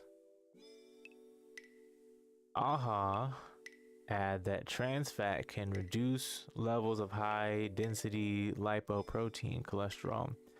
This is known as good cholesterol. The increase in LDL cholesterol and decrease in HDL cholesterol can raise the risk of a person developing heart attack, stroke, and type 2 diabetes.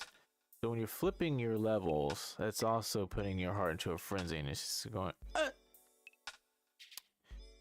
Another study of over 400 women found that consuming trans fat increased their risk of developing insulin resistance. Damn. So here are some foods that contain higher levels of hydrogenated oils: canned frosting, baked goods, margarine sticks, coffee creamers, and snack foods. So the same thing. A lot of it's the same thing. They just used high or fully hydrogenated oil, sorry. If to be consumed, the AHA recommend a person include these foods in their diet: whole grains, non-tropical vegetable oils, unsweetened dairy, variety of fruits and vegetables, skinless poultry, fish, and legumes. It's a funny word. Legumes. It's also recommended for a person to avoid any sugar-sweetened beverages, foods with added sodium, foods high in saturated fat, and also containing some trans fat.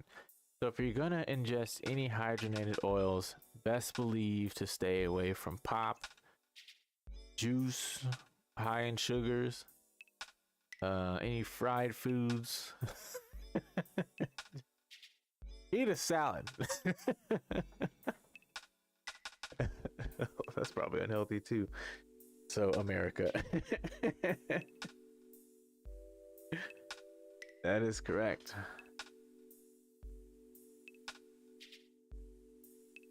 Dollar bill, y'all.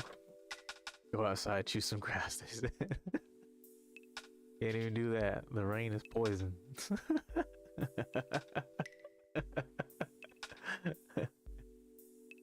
Okay, so we understand why or what is hydrogenated cottonseed oil.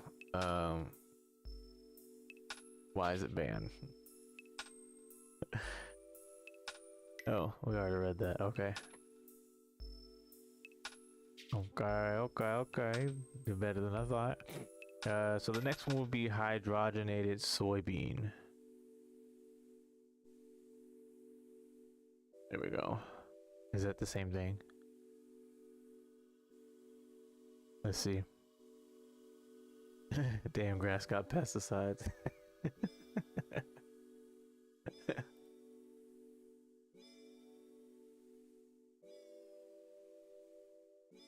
Let's see. Hydrogenated soybean oil is a liquid at room temperature that has been processed by adding, okay, same way, making it more saturated.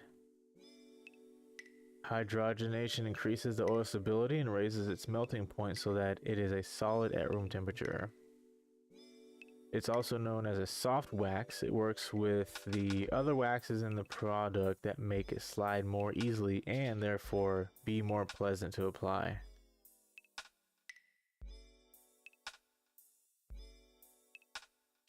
What?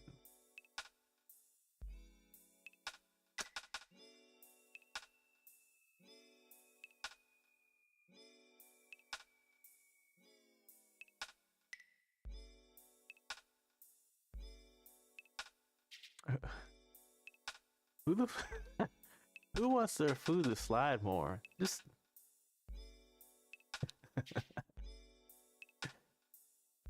okay. I just imagine myself holding a plate of salmon. Slide to the left. Slide to the left. Oh, dropped it. Okay, crisscross salmon.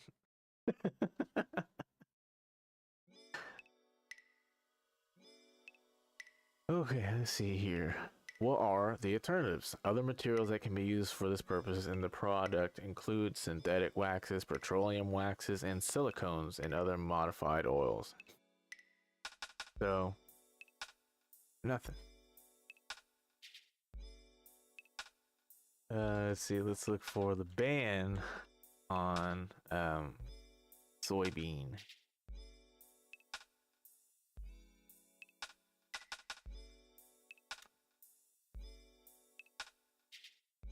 Oh, what? Like something just happened this past December. As of December 22nd, 2023, it is the effective date for the direct final rule regarding the revocation of uses of partially hydrogenated oils, PHOs, in food. The FDA stated that this would be the effective date unless any significant adverse comment was submitted by the FDA. Oh, okay, so they're just being like, it's official.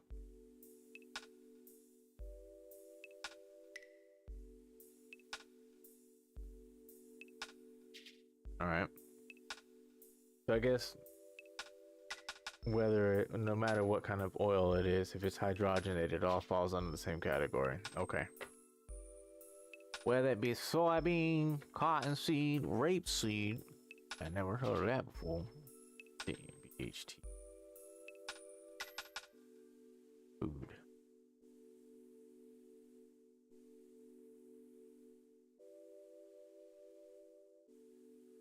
All right, so now we have BHT, butylated hydroxytoluene, is a lab-made chemical that is added to foods as so another preservative. Okay. People also use it as medicine.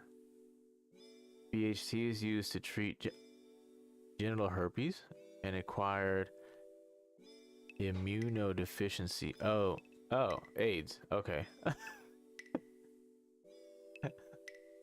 This is right there in parentheses. AIDS. People apply BHT directly to the skin for cold sores.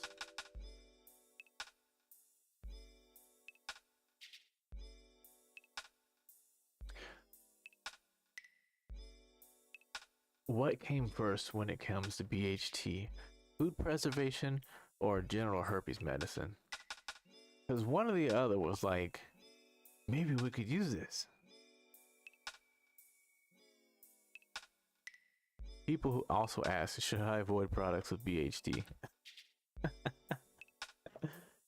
Food preservatives and additives like BHA and BHT are safe to consume a specific dose recommended by the FDA. But keep in mind that scientific research on the long-term effects of higher doses is still ongoing.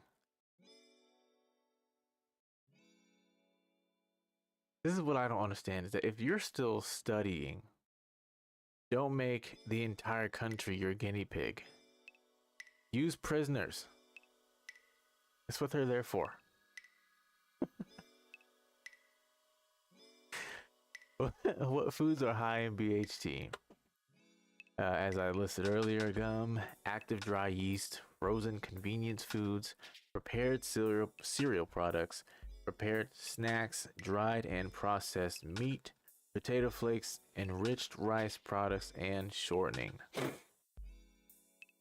What are the health risks of BHT? Long-term exposure to high doses of BHT is toxic in mice and rats, causing liver, thyroid, and kidney problems and affecting lung function and blood coagulation.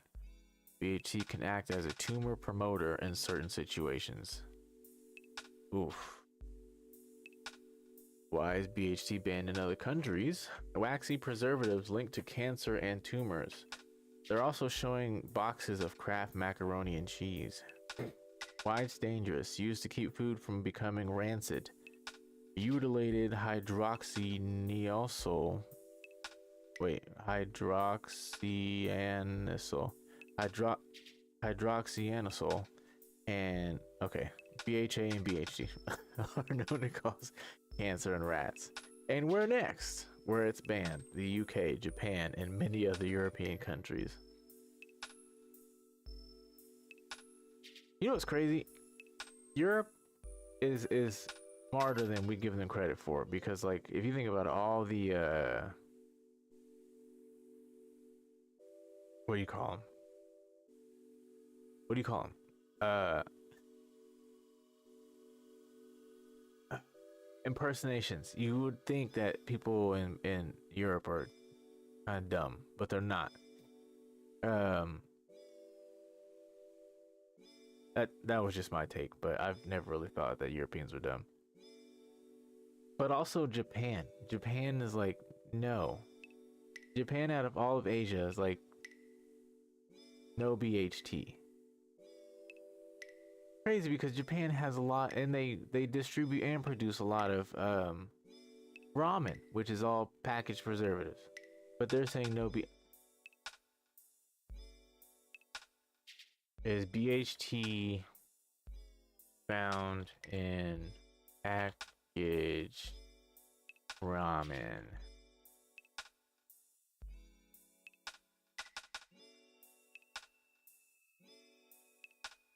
What preservatives are in instant ramen? Tertiary butylhydroquinone, more commonly known as TBHQ, is a common ingredient in instant ramen noodles. It's a preservative used to extend shelf life and prevent okay, TBHQ. We found a new ingredient here because of ramen. How unhealthy is instant ramen? While it's not bad for you, it isn't recommended as a single food daily or multiple times per day on its own due to its high sodium flavoring packet or broth. Adding additional toppings such as protein and vegetables to the wheat noodles and broth base can increase its nutrition profile. Yes, I agree with that. Science didn't need to tell me that. I agree with that. Listen to me, not science. What is the most unhealthy part of instant ramen? The culprit is the highly processed ingredients like saturated fat and high sodium. They contribute to high blood sugar, high blood pressure, heart disease, stroke, and diabetes. So instant ramen, not that bad. Just don't eat a lot of it and add more to it. Not like hot sauce and cheese. Like, put some vegetables in that bitch. Get some seaweed. Throw an egg in there.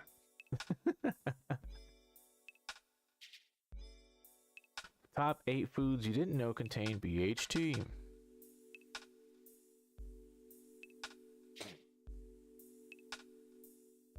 Canned food, chewing gum, potato chips, instant noodles, baked products, vegetable oils, and processed meats. Let's go back up to fucking instant noodles here. Now, Sean says throw in Naruto and call it a day. Yeah. Hit it with some umami.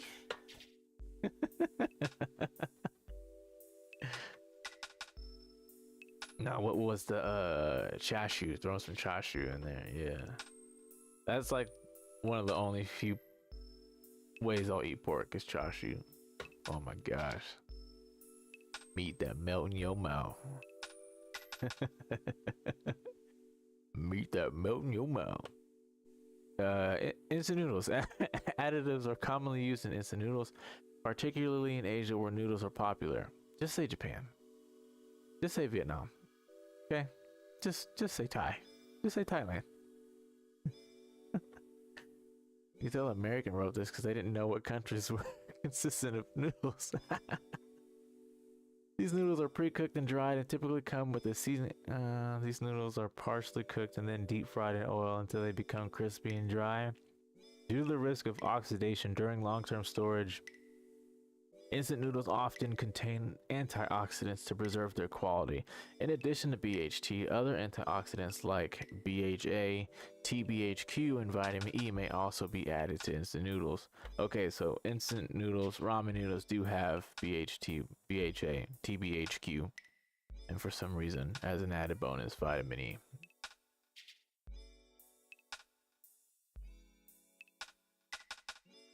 Good to know. All right. I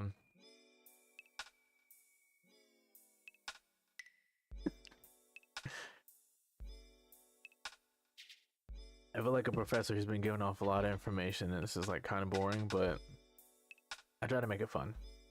Look, I'm just trying to help. I'm not bored. I'm having fun. If you're not having fun, that's your fault. All right, so I got one more here. This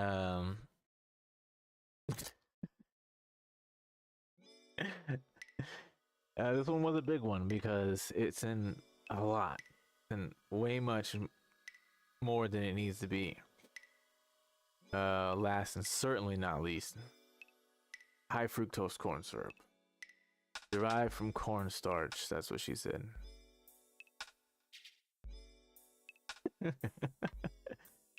High HFCS.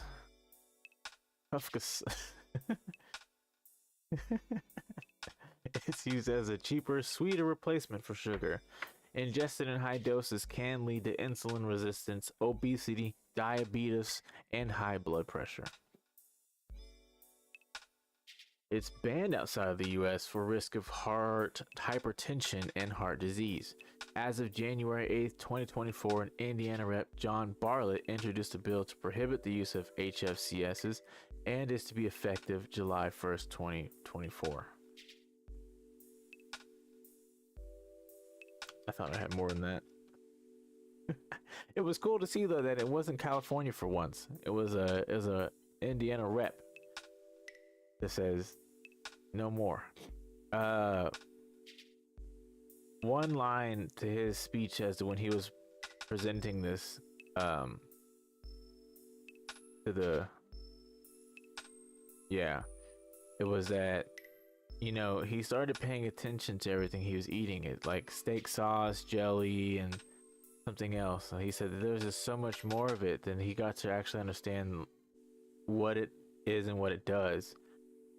It caused him to take a stand and want to pursue passing a bill to prohibit the use of high fructose corn syrup, which go him, because with high fructose corn syrup and cornstarch, a lot of these ingredients are known to cause hyperactivity in children. I refrain from using that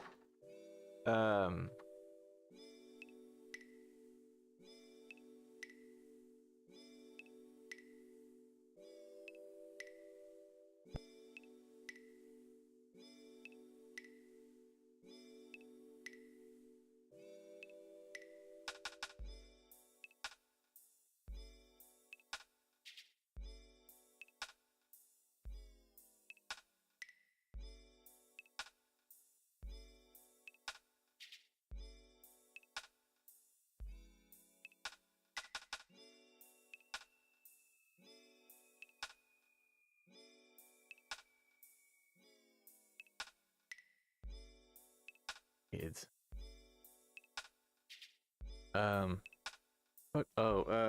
Yeah, so a lot of these ingredients that I have been talking about, one of the most common side effects is hyperactivity in kids. I also remember, especially with high fructose corn syrup, cornstarch, anything corn related that's been added into a lot of the foods, they've been kind of softly linking this to ADHD and ADD amongst kids who eat a lot of, you know, like with birthday parties, you have cake and cupcakes, and of course you have candy. But a lot of the linking cases have all been down to, you know, corn syrup, cornstarch, and all that stuff, which was really crazy for me to understand, because if you think about it, there has been a, I would say, severe increase in cases to where people have ADD or ADHD. Just focus alone is not, I feel, not how it used to be. But at the same time, it's kind of hard to determine that. because of cell phones, social media, YouTube, like just being able to walk around with a screen in your face and just kind of be distracted or force yourself to be distracted, not paying attention to your surroundings. I don't know. It's just, it's kind of it's a double-edged sword, because it's like, if you've used your phone enough to allow yourself to move around without having to look directly at the world around you, you're kind of using your senses to guide you. Like for me, like I will be able to walk around with my phone in my face and just like kind of feel where people are at. So like moving around and stuff and using your other senses. But I kind of understand that's two different things, because I don't know. I think what they were saying is like a lot of kids have issues with being able to like focus in class, sit still, and you know, just a lot of energy. And of course, a lot of parents and grandparents are like, oh, they're just kids, just boys. And really, it's. Have you seen a little kid run around? Like they just got speed in their eyes, and it's just yelling, uncontrollable energy. I gotta let it all out. And it's like, what the hell did you eat today? Oh, he had a sucker and some candy. Oh.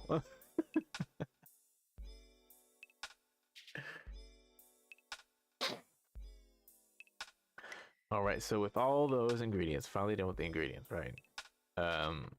I kind of mentioned here and there the term carcinogens, and I also mentioned earlier on that there are levels to carcinogens. So, from what I've researched, since 1979, the IARC, or also known as International Agency of Research on Cancer, IARC, has reviewed hundreds of products, chemicals, compounds, lifestyle, viruses, workplaces, and other agents for their carcinogenic potential. Given on this graph that I have here, category 1 being carcinogenic to humans. Absolutely, without a doubt, carcinogenic. It's weird they have sunlight as one of the examples, but I can definitely see wood dust being one, tobacco being one, alcoholic beverages, and air pollution. Those I can totally get. Sunlight, not so much. I don't understand why sunlight is carcinogenic to human beings. That doesn't make sense. Why is it carcinogenic to plants? If not, it wouldn't make sense that it's carcinogenic to humans.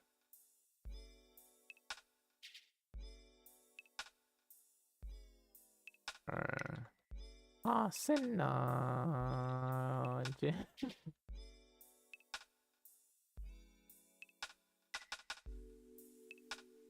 The harsh ultraviolet radiation plants are exposed to daily can cause serious damage to plant DNA and as a result hinder plant growth.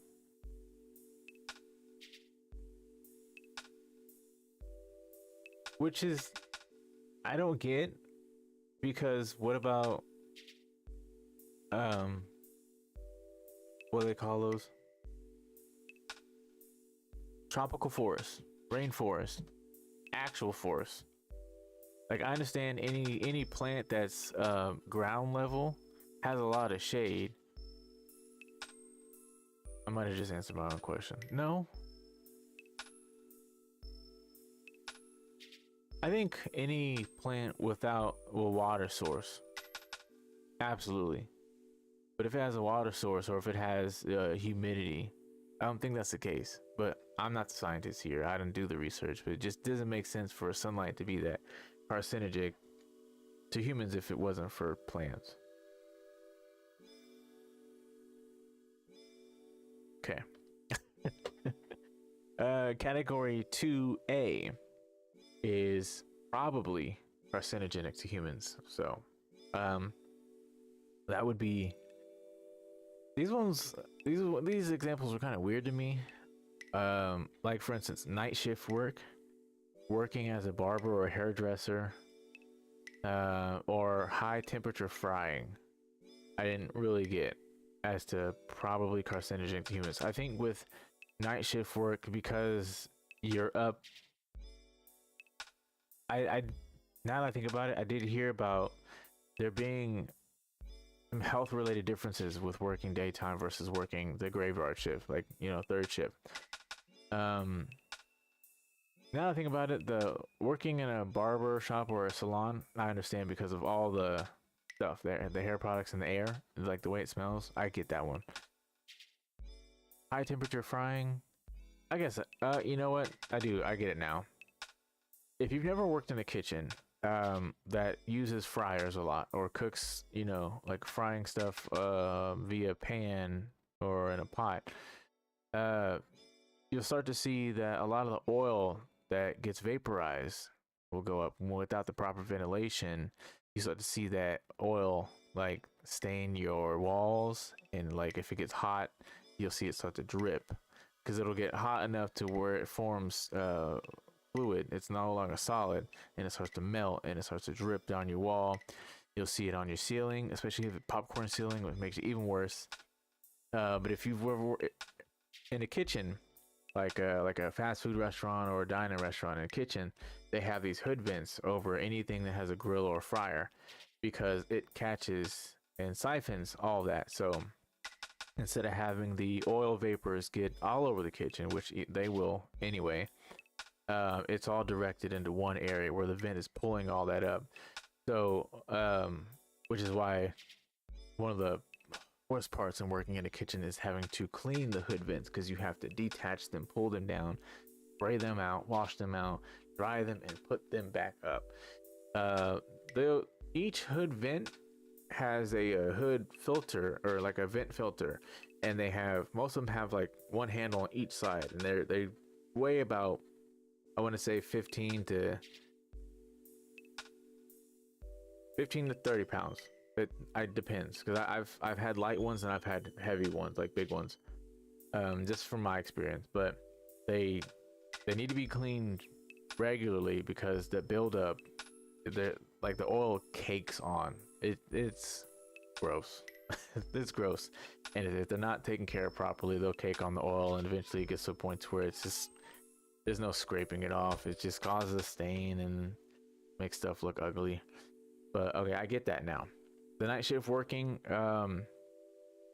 it's this thing where like your body reacts to working or being up and operating without the sun, especially if you're one who doesn't sleep throughout the day. It affects your body in a certain way. But I didn't know that was carcinogenic. I thought it was just like, oh, unhealthy lifestyle because I didn't get any sleep. I wonder if insomnia is a carcinogenic. Good question. Thank you.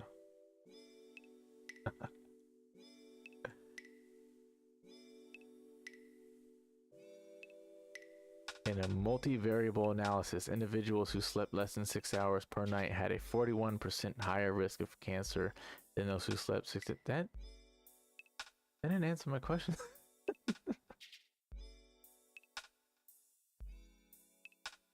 Okay. What is the meaning of carcinogenic? Tending to produce cancer. Oh, okay.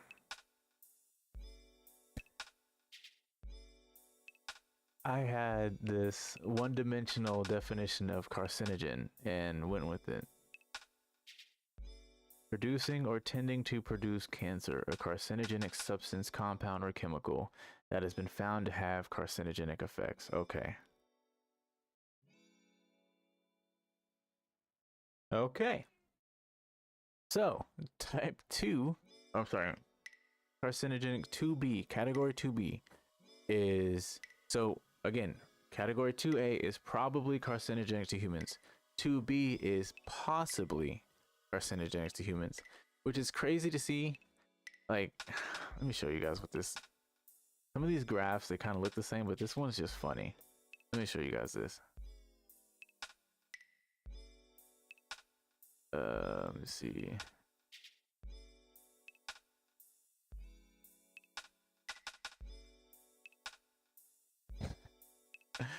This is what I'm looking at. All right, so 2B right here in the middle, possibly carcinogenic to humans. You got coffee, got your aloe vera, carpentry, talc-based body powder, and pickled vegetables, traditional in Asia. Carpentry, I think I can see because of wood, which also, you know, category 1 right here's got wood dust, so I can see why carpentry would be. I don't understand why carpentry would be separate from number 1 instead of 2B. I feel like that should be number 1, especially with all the glues and everything. Aloe vera, I thought this was a healthy thing. I gotta look that up. I'm curious about that as to why that would cause cancer. Talc-based powder, I can kind of understand that. Coffee, okay, we gotta look these up. Yeah, we gotta look these up. We'll look those up in a second. Moving to category 3, not classifiable as to carcinogenicity in humans. Also staying carcinogenic, undeterminable. Fluorescent lighting, caffeine and tea, hair coloring products, which again doesn't make sense because this should be, where's that? Right here. This should be right here. Insulation, glass, wool, and magnetic fields. And then of course category 4, probably not carcinogenic to humans. Caprolactam. Like, this is funny. This gauge right here is just funny. Because this is just a standard human's way of rating anything. Instead of saying category 1, you'd be like, oh, air pollution, absolutely carcinogenic. High frying temperatures, probably. Aloe vera or carpentry, possibly. Category 3, caffeine, hair coloring products. We don't really know for sure just yet. Category 4, whatever this is, probably not. Like, the one time they'll just let the normal guy in to do the science. He's like giving all the answers, like, hey man, that's a really good way to gauge what we're talking about here. He's on to some. Oh damn, I closed it. All right, we don't have to maximize this anymore. So I said aloe vera. Okay, so we're gonna see what the hell before I move on here. I won't keep you guys too much longer. How long I've been going at this? It's storming right now, by the way. 2 hours. Okay, I love storm. Okay, look, just a little fun fact here for anyone who's watching. Do you like rain? Do you like storms? I do. I love storms. I personally love lightning. I love lightning while it's raining. I really like the scenery as if I'm in a movie and something's about to happen, something already happened. My villain origin story, it has to be thunderstorming. I have to be outside drenched, lightning just striking left and right, thunder just roaring, and I look up and I go,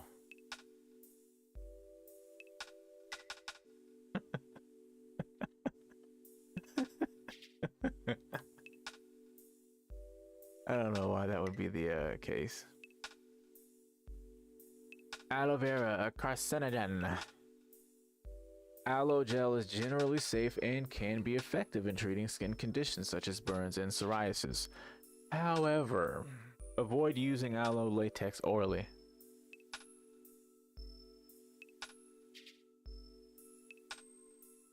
Unprocessed aloe latex contains chemicals that appear to have the potential to cause cancer, and processed aloe latex might have cancer-causing compounds.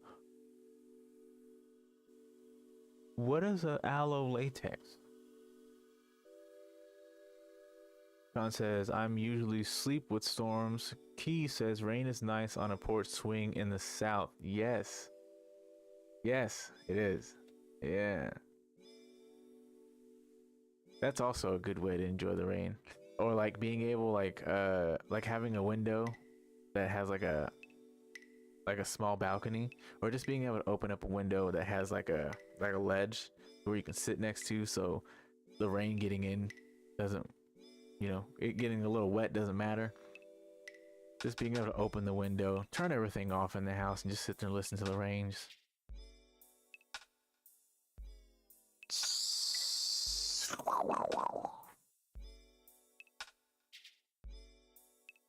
That's me touching the raindrop going down my window with the tin roof. Ooh. Okay. What am I looking for? Tin roof? Yeah, tin roof would be nice, except for lightning. Aloe latex. What the heck is that? And the wind chimes. Yeah.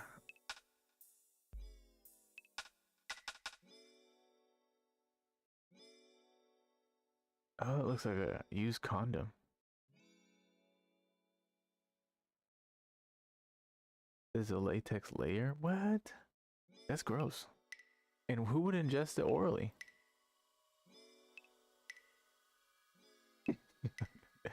You look like a used condom.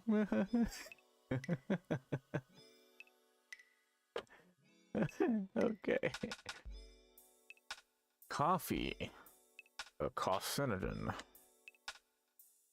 Coffee and cancer research. Substances that can cause cancer are known as Okay, we know that. But why coffee? Guaranteed fighting words. Solid insult. There's no harm in consuming roasted coffee. But the process can intoxicate coffee. When roasting the coffee, businesses tend to use many artificial colors and chemicals to mask the smell. Who would want to do that? The chemical can seep into coffee, making it a toxin. Does all coffee contain acrylamide? So lighter colored coffee beans have more acrylamide than darker ones that are roasted longer. The amount of acrylamide in coffee can vary greatly. Well roasted, dark fresh coffee beans are likely to have the lowest amount. So dark roast is healthier than light roast. Is coffee a class 2B carcinogen? In 1991, the agency classified coffee as a category 2B carcinogen, which in effect labeled it as possibly causing cancer in the human bladder. 25 years later, another IARC group of scientific experts met to assess the body of published scientific literature on whether coffee can cause cancer. Can you answer the... Oh my God. Is coffee linked to lung cancer?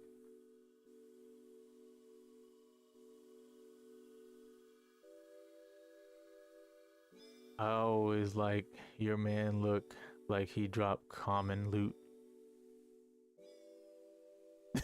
What? Oh, your man look like he dropped common. Okay, I get it now. They're pretty much the only reason things are bad is because the chemicals they be adding to stuff. Yeah. Just for fun. How is...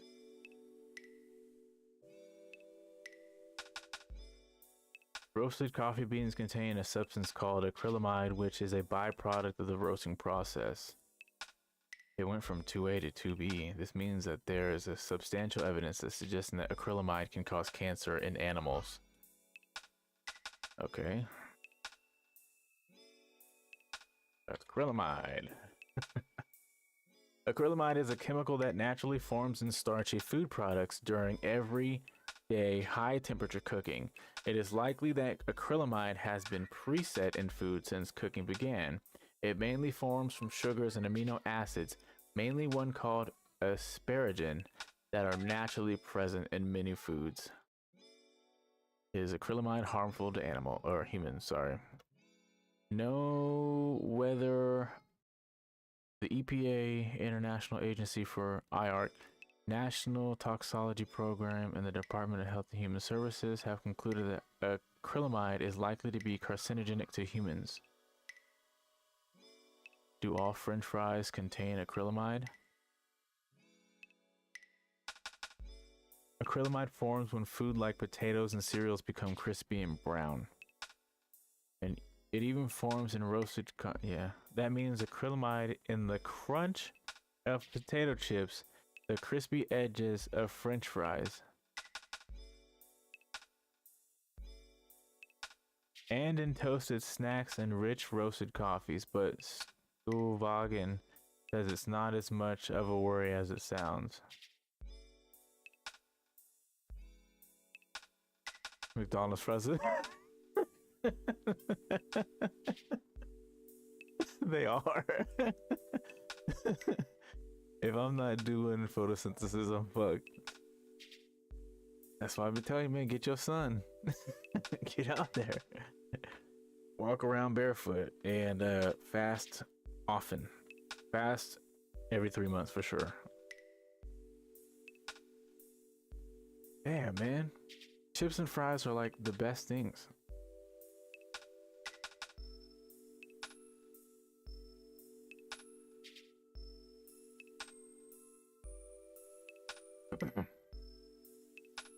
All right, so we gotta add acrylamide to that. That's to the notes. Who am I? Who am I? Na na na na. I'm stuck looking at the FDA, bitch, telling me that this shit is healthy, but it's not, and I'm gonna drop dead. Acrylamide. I'm down to my last leaf before spring. Y'all got leaves?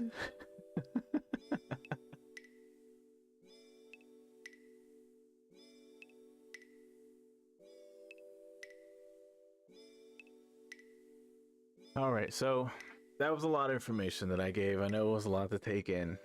Trust me, it was a lot to research. I was staring at the screen dumbfounded for the longest before I could even type anything up. So why the ban on ingredients are important. Of course, if you heard whatever I was saying, you're smart enough to understand why it's important, but just in case anyone doesn't really understand why.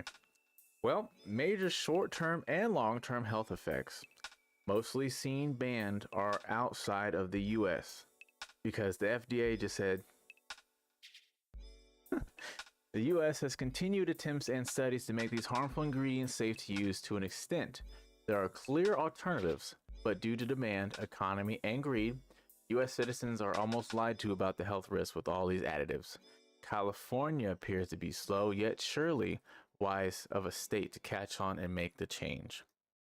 One thing to take away from here, folks, is moderation is key, but do not dismiss the side effects are possible. So, back to the list of banned food and snacks, because I just want to see how this all affected you guys. So, with all the knowledge that I've given, basically carcinogens are known into just about every ingredient on this list here. So, we've got Twinkies, stovetop stuffing, coffee mate coffee creamer, Ritz crackers or Ritz Bits crackers, Skittles, ouch, US pork, pre-packed ground beef, Swiss rolls, ooh, maraschino cherries.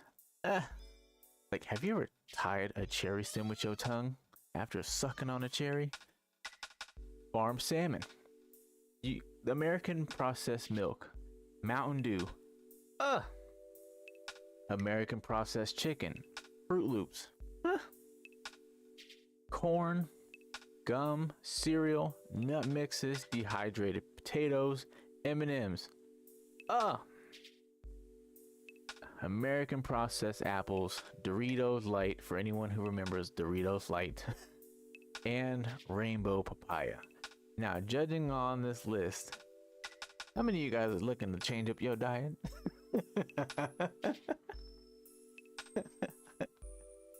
I might. Everything. Look, man, look, from GMOs to glyphosate being a herbicide, weed killer,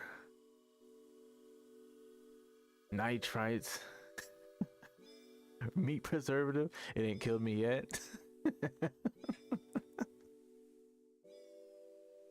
Oh no, but once that body starts to shut down, everything will start to explode.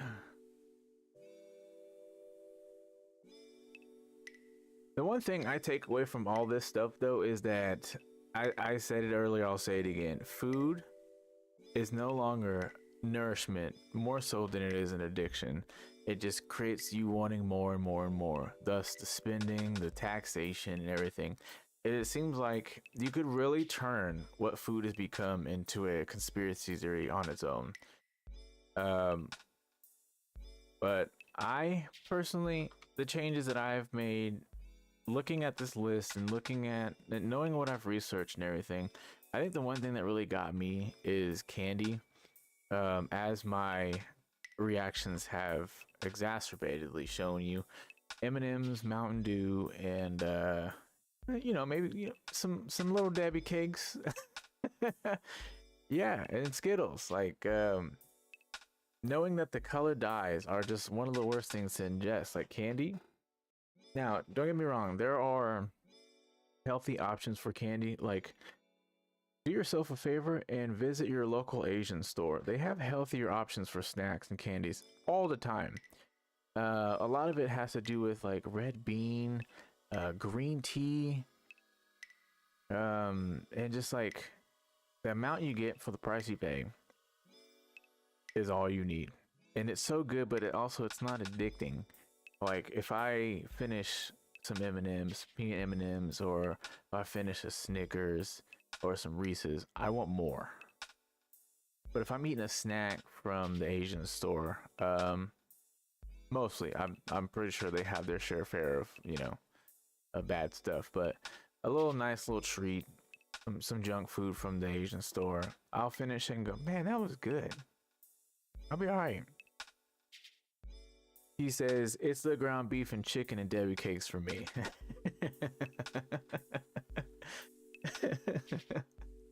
Oh, but like I was saying earlier, like being an adult now, hearing when the food is being recalled, like that just it sends signals, man. It just really gets you started. And I had a category here that I didn't type out, but I knew I would remember. Um, Healthy alternatives. If you've I only eat seaweed. Seaweed is good. I like seaweed. Healthy alternatives. Plant your own food, or grow your own food. You know, like whatever vegetables that you find yourself buying. If you have the plot of land, make the tomato, grow the tomatoes, grow the lettuce, grow the cilantro. Like find some easy vegetables to grow, because some of them you can actually grow indoors. And if you have the space, you have the environment, get you a little spray bottle to wet it. Soil's inexpensive. Start doing that, or if you know anyone who has a garden, see if they're able to like help grow some vegetables or something like that. I am also I had an interest, I still do, but I got to get to where I want to get. I have an interest in creating a big community garden. I did some research and found out that we have some here, but they don't seem like they're big, and some of them kind of seem like they're exclusive. But I want a huge community garden for people to be able to come and just like, I want it to be a thing to where like people can come get like 5-10 pounds of vegetables free. Have boxes ready. People just go out, get you about 5 pounds, 10 pounds. We'll weigh it. We'll have a scale at the door, weigh it, and you're out. And of course, I want to be able to reserve a day for people to do that, because we'll have a small window, because everyone's going to want to come. But also, I want to open the doors to people who don't have food, like have a day where people can come and just shop, and then have a day for people who actually are hungry, who just like, down and out, homeless. Come get you some vegetables, man, but that's plans for the future, but definitely want to do something with that, because like knowing all this information, once I started to actually realize and research and understand, community garden definitely did strike me. But it seems like the healthier way, because like it'll promote anyone and everyone to do something in their community. You start a community garden that big, not only are you providing healthier options, you know, health like it straight from the ground, like you can see it, like no pesticides or anything. Not only are you providing that, but you get people inspired to do more for your community in that light, you know? There's always a start, there's always a spark to something, but definitely I wanted to be able to provide everyone with healthier options with eating, because like myself, I don't eat the best, but as we get older and our bodies are starting to slowly stop working the way that they should, we have to start changing our diets for the better. I'd hate to see a lot of my peers have to, you know, be wheelchair ridden, walker at an early age because of dietary issues. But I get it, you know, food's good, we like what we eat, and like Sean said earlier, it ain't kill me yet. It doesn't have to be an everyday thing, you know, you don't have to go vegan. Just 2 or 3 days out of the week, eat a little healthier, you know. Like trust me, I do this thing, like I made cookies the other night, and I have to tell myself when I walk in the kitchen to look for sweets to turn the hell around. And it's hard for me. I love chocolate, I love cookies, I love cakes, I love all that. It makes me feel good. But when I go in there and I'm just like, I tell myself I don't need it, I'm just like, oh. But I started picking up fruit. I got back into, I was never really a fan of grapes until like last year, 2 years ago. Grapes are pretty good to me now. Seedless grapes as well. And for anyone who wasn't here earlier to hear, seedless grapes aren't necessarily GMO, and they are in fact just as healthy as seeded grapes. Goes with any other fruit as well.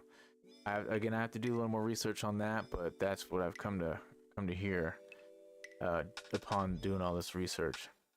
But as some of y'all may know, I'm a fanatic for mango. I love cantaloupe, watermelon, of course, grapes, and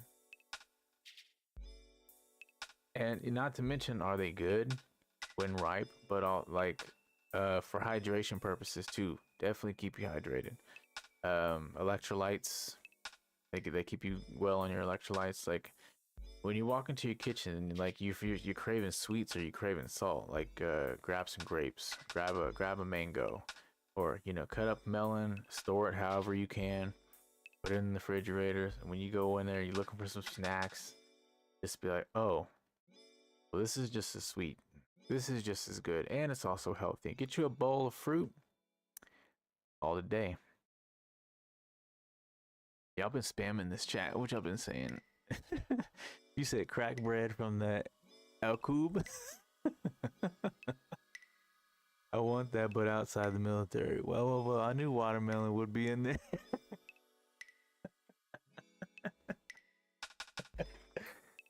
I'm not the only one.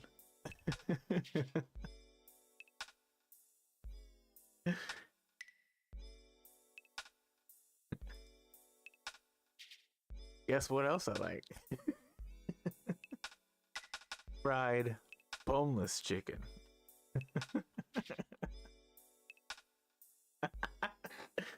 You got it. Fried chicken was already listed too. Yes, it was.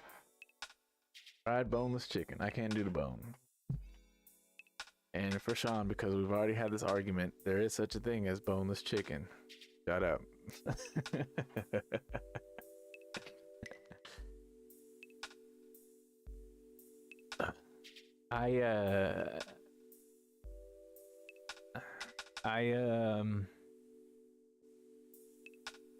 I picked up eating because one, I had the money to, I was comfortable enough, and I don't know, I think I just, after being like hungrier with what I was doing, I don't know, I was able to start eating and eating well, and I picked up the weight. That's not the only reason why I picked up the weight, but yeah, definitely eating was one of the big ones. The wings do sound nice right now. Wings Wednesday at the El Cube or E Club. Okay.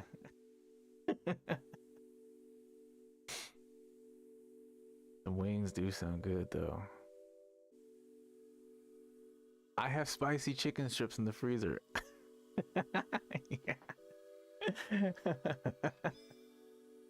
I might go eat me some chicken. And I have watermelon ready to be cut.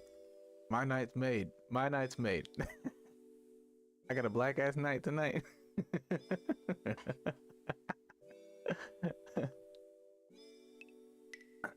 I like dry. Okay. Oh man. This was definitely a fun episode. Very informative and very fun. I really liked being able to prepare for it. I'm looking at this list, I'm just like, oh man. I'm not gonna stop. Like, I can understand Mountain Dew, the regular Mountain Dew, because it's so green. It just looks like what do they call it? What's the word I'm looking for? Toxic? Is that the word? I think so. Yeah, it looks like a drink that should be glowing straight out of a cartoon. Toxic waste. There we go. Thank you. Yeah, looks like a bottle of Chemical X. That's what it looks like.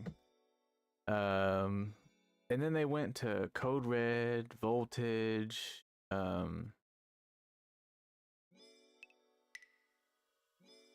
Yeah, red, blue, orange, white. I think there was a white. Baja Blast and melon, and then oh, you know what was the craziest flavor? There is a Hot Cheetos Mountain Dew, I think, right? There's a Hot Cheetos Mountain Dew. But look it up.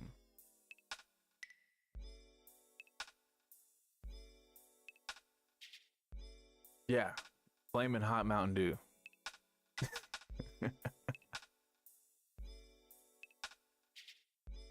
Is there a white Mountain Dew?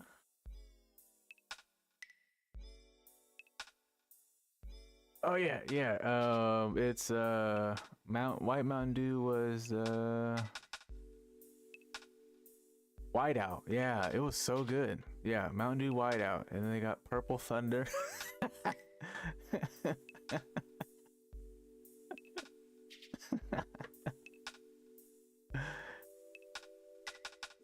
I almost got the flaming hot Mountain Dew just to try it, but my wife stopped me. I was like, "Yeah, you're probably right. You're pissing red." Ooh,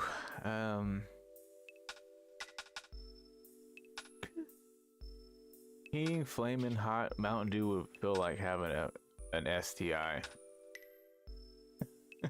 I'm burning.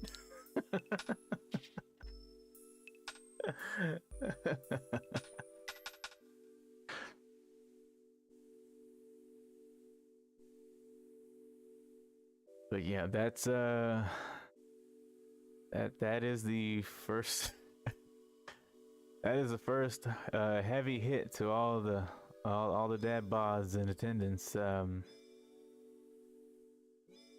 We got to start making some changes. But I mean, all this is crazy because I say all this, and there's some people out there who work out, who bodybuild and weightlift and everything, and they eat stuff like this. They eat a bunch of cakes, pizza, like they just carb load. I wonder how it would be for them. You know, like, is there still a risk for cancer because they're working out so much, or is it just, I don't know. Huh. Yeah. John says I'd rather drink cucumber Gatorade. That sounds good though. I like cucumber flavored stuff. Speaking of which, just start making cucumber water. It's not that good. Yeah, it's not meant to be. You gotta be a Valley Californian to really like cucumber water.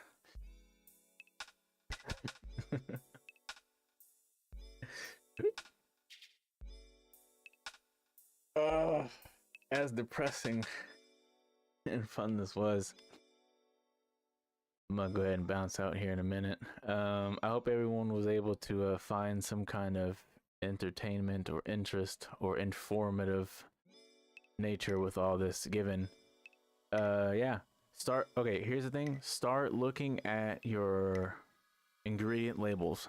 If anything, if you're grocery shopping, or if you're walking around the store and you see something and you look at it, check that shit. See how crazy it is. We just actually start paying attention. And here's the thing, like I was saying earlier, we have to start shopping differently because my son is allergic to a lot of things. Like soy, corn, peanuts, strawberries.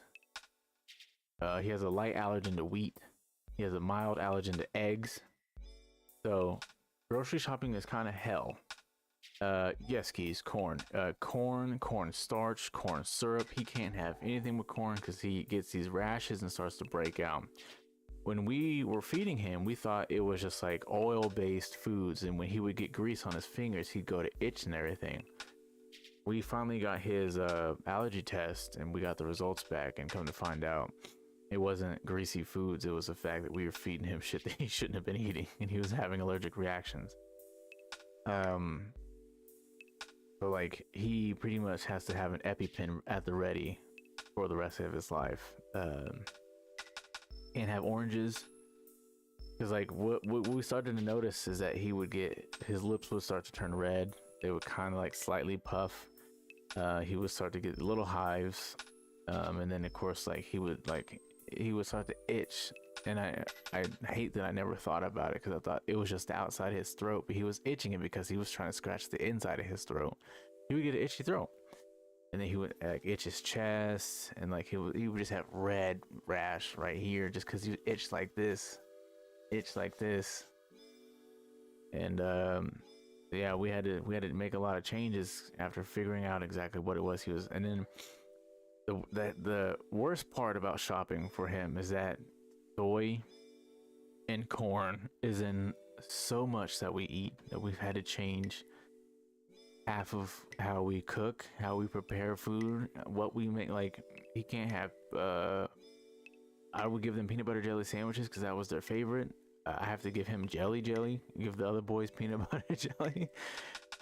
Some breads we can't get. Like she started making bread. She's been teaching me how, but we make our own bread now. Like we've been getting to the point where we're making and we're preparing to start growing a lot of our own stuff. He's asked, do we think he'll grow out of it? I wanted to say yes, because I know our second son, he had an allergen to milk and dairy, to which it isn't completely gone, but it's not as bad. It's not near as bad as it used to be.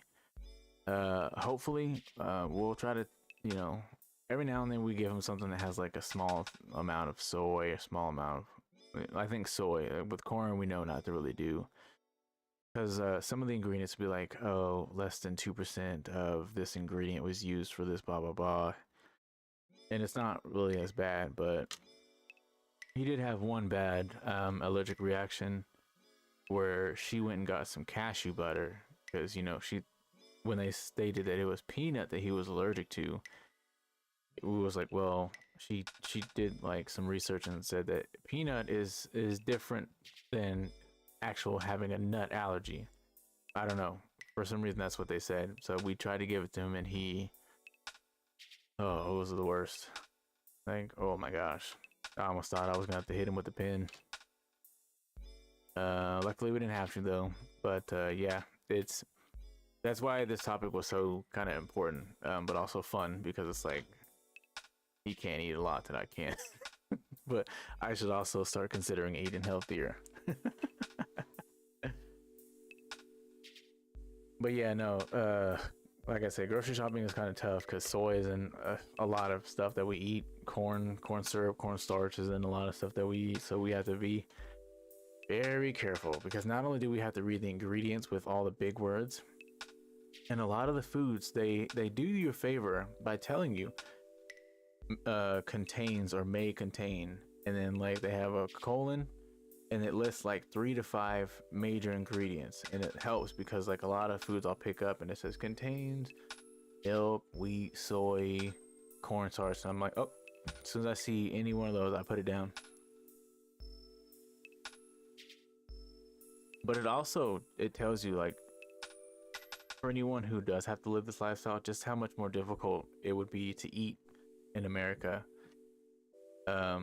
You know, depending on where you're at, if you don't have the right resources, because not only is it that, but like having to eat with that specific diet and knowing that you have to shop at places like Whole Foods, Homegrown, Sprouts, any of those places that have organic based foods, fruits, vegetables, but also dietary supplemented foods and all that, it's freaking expensive. It's crazy expensive. Like the fruits and vegetables are, depending on some of them, like they're moderate and they're just about the same. But I don't know, like I remember we tried to get a what was it? I don't know, but like you can get like a smaller amount of something for $2 more compared to your local grocery store. That's the crappy thing about it, is that sometimes you're gonna spend a little more to make sure health is advised. That says Shoop in Soldier Boy voice. I'm not familiar with that one.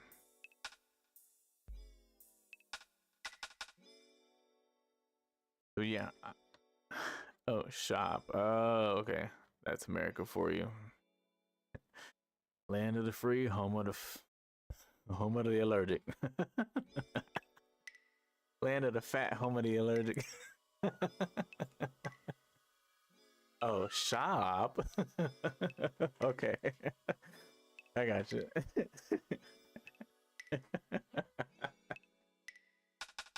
Stealing out here. Oh man, it was fun being with y'all, hanging out with y'all, and being able to tell y'all about life and food. My kids are starting to act up, and I know my wife is needing a break because she's tired. She's been out and about all day. I'm gonna go ahead and call it. Boys, it's been a pleasure as always. Keys, it's always great to see you stop in. I know you take a lot of time out of your schedule to come see us. Really appreciate it. Sean, as always, brother, pleasure. And that third person that's in here, thank you so much for stopping in. Hope you're able to see the rest of the episode by going back and learning you some about food. I'm gonna go ahead and get out of here and go snack on and go hang out, see what we got going on. As always, stay tuned on the socials for any updates on any episodes in the future, and also edited episodes as well. America, home of the y'all backyardians. All right, that's my time, boys, and everyone else. Thank you for stopping by. Y'all have a good one. Stay safe this weekend. If I don't see you while I'm gaming, stay dry if you're in the Midwest or in Wichita. See ya.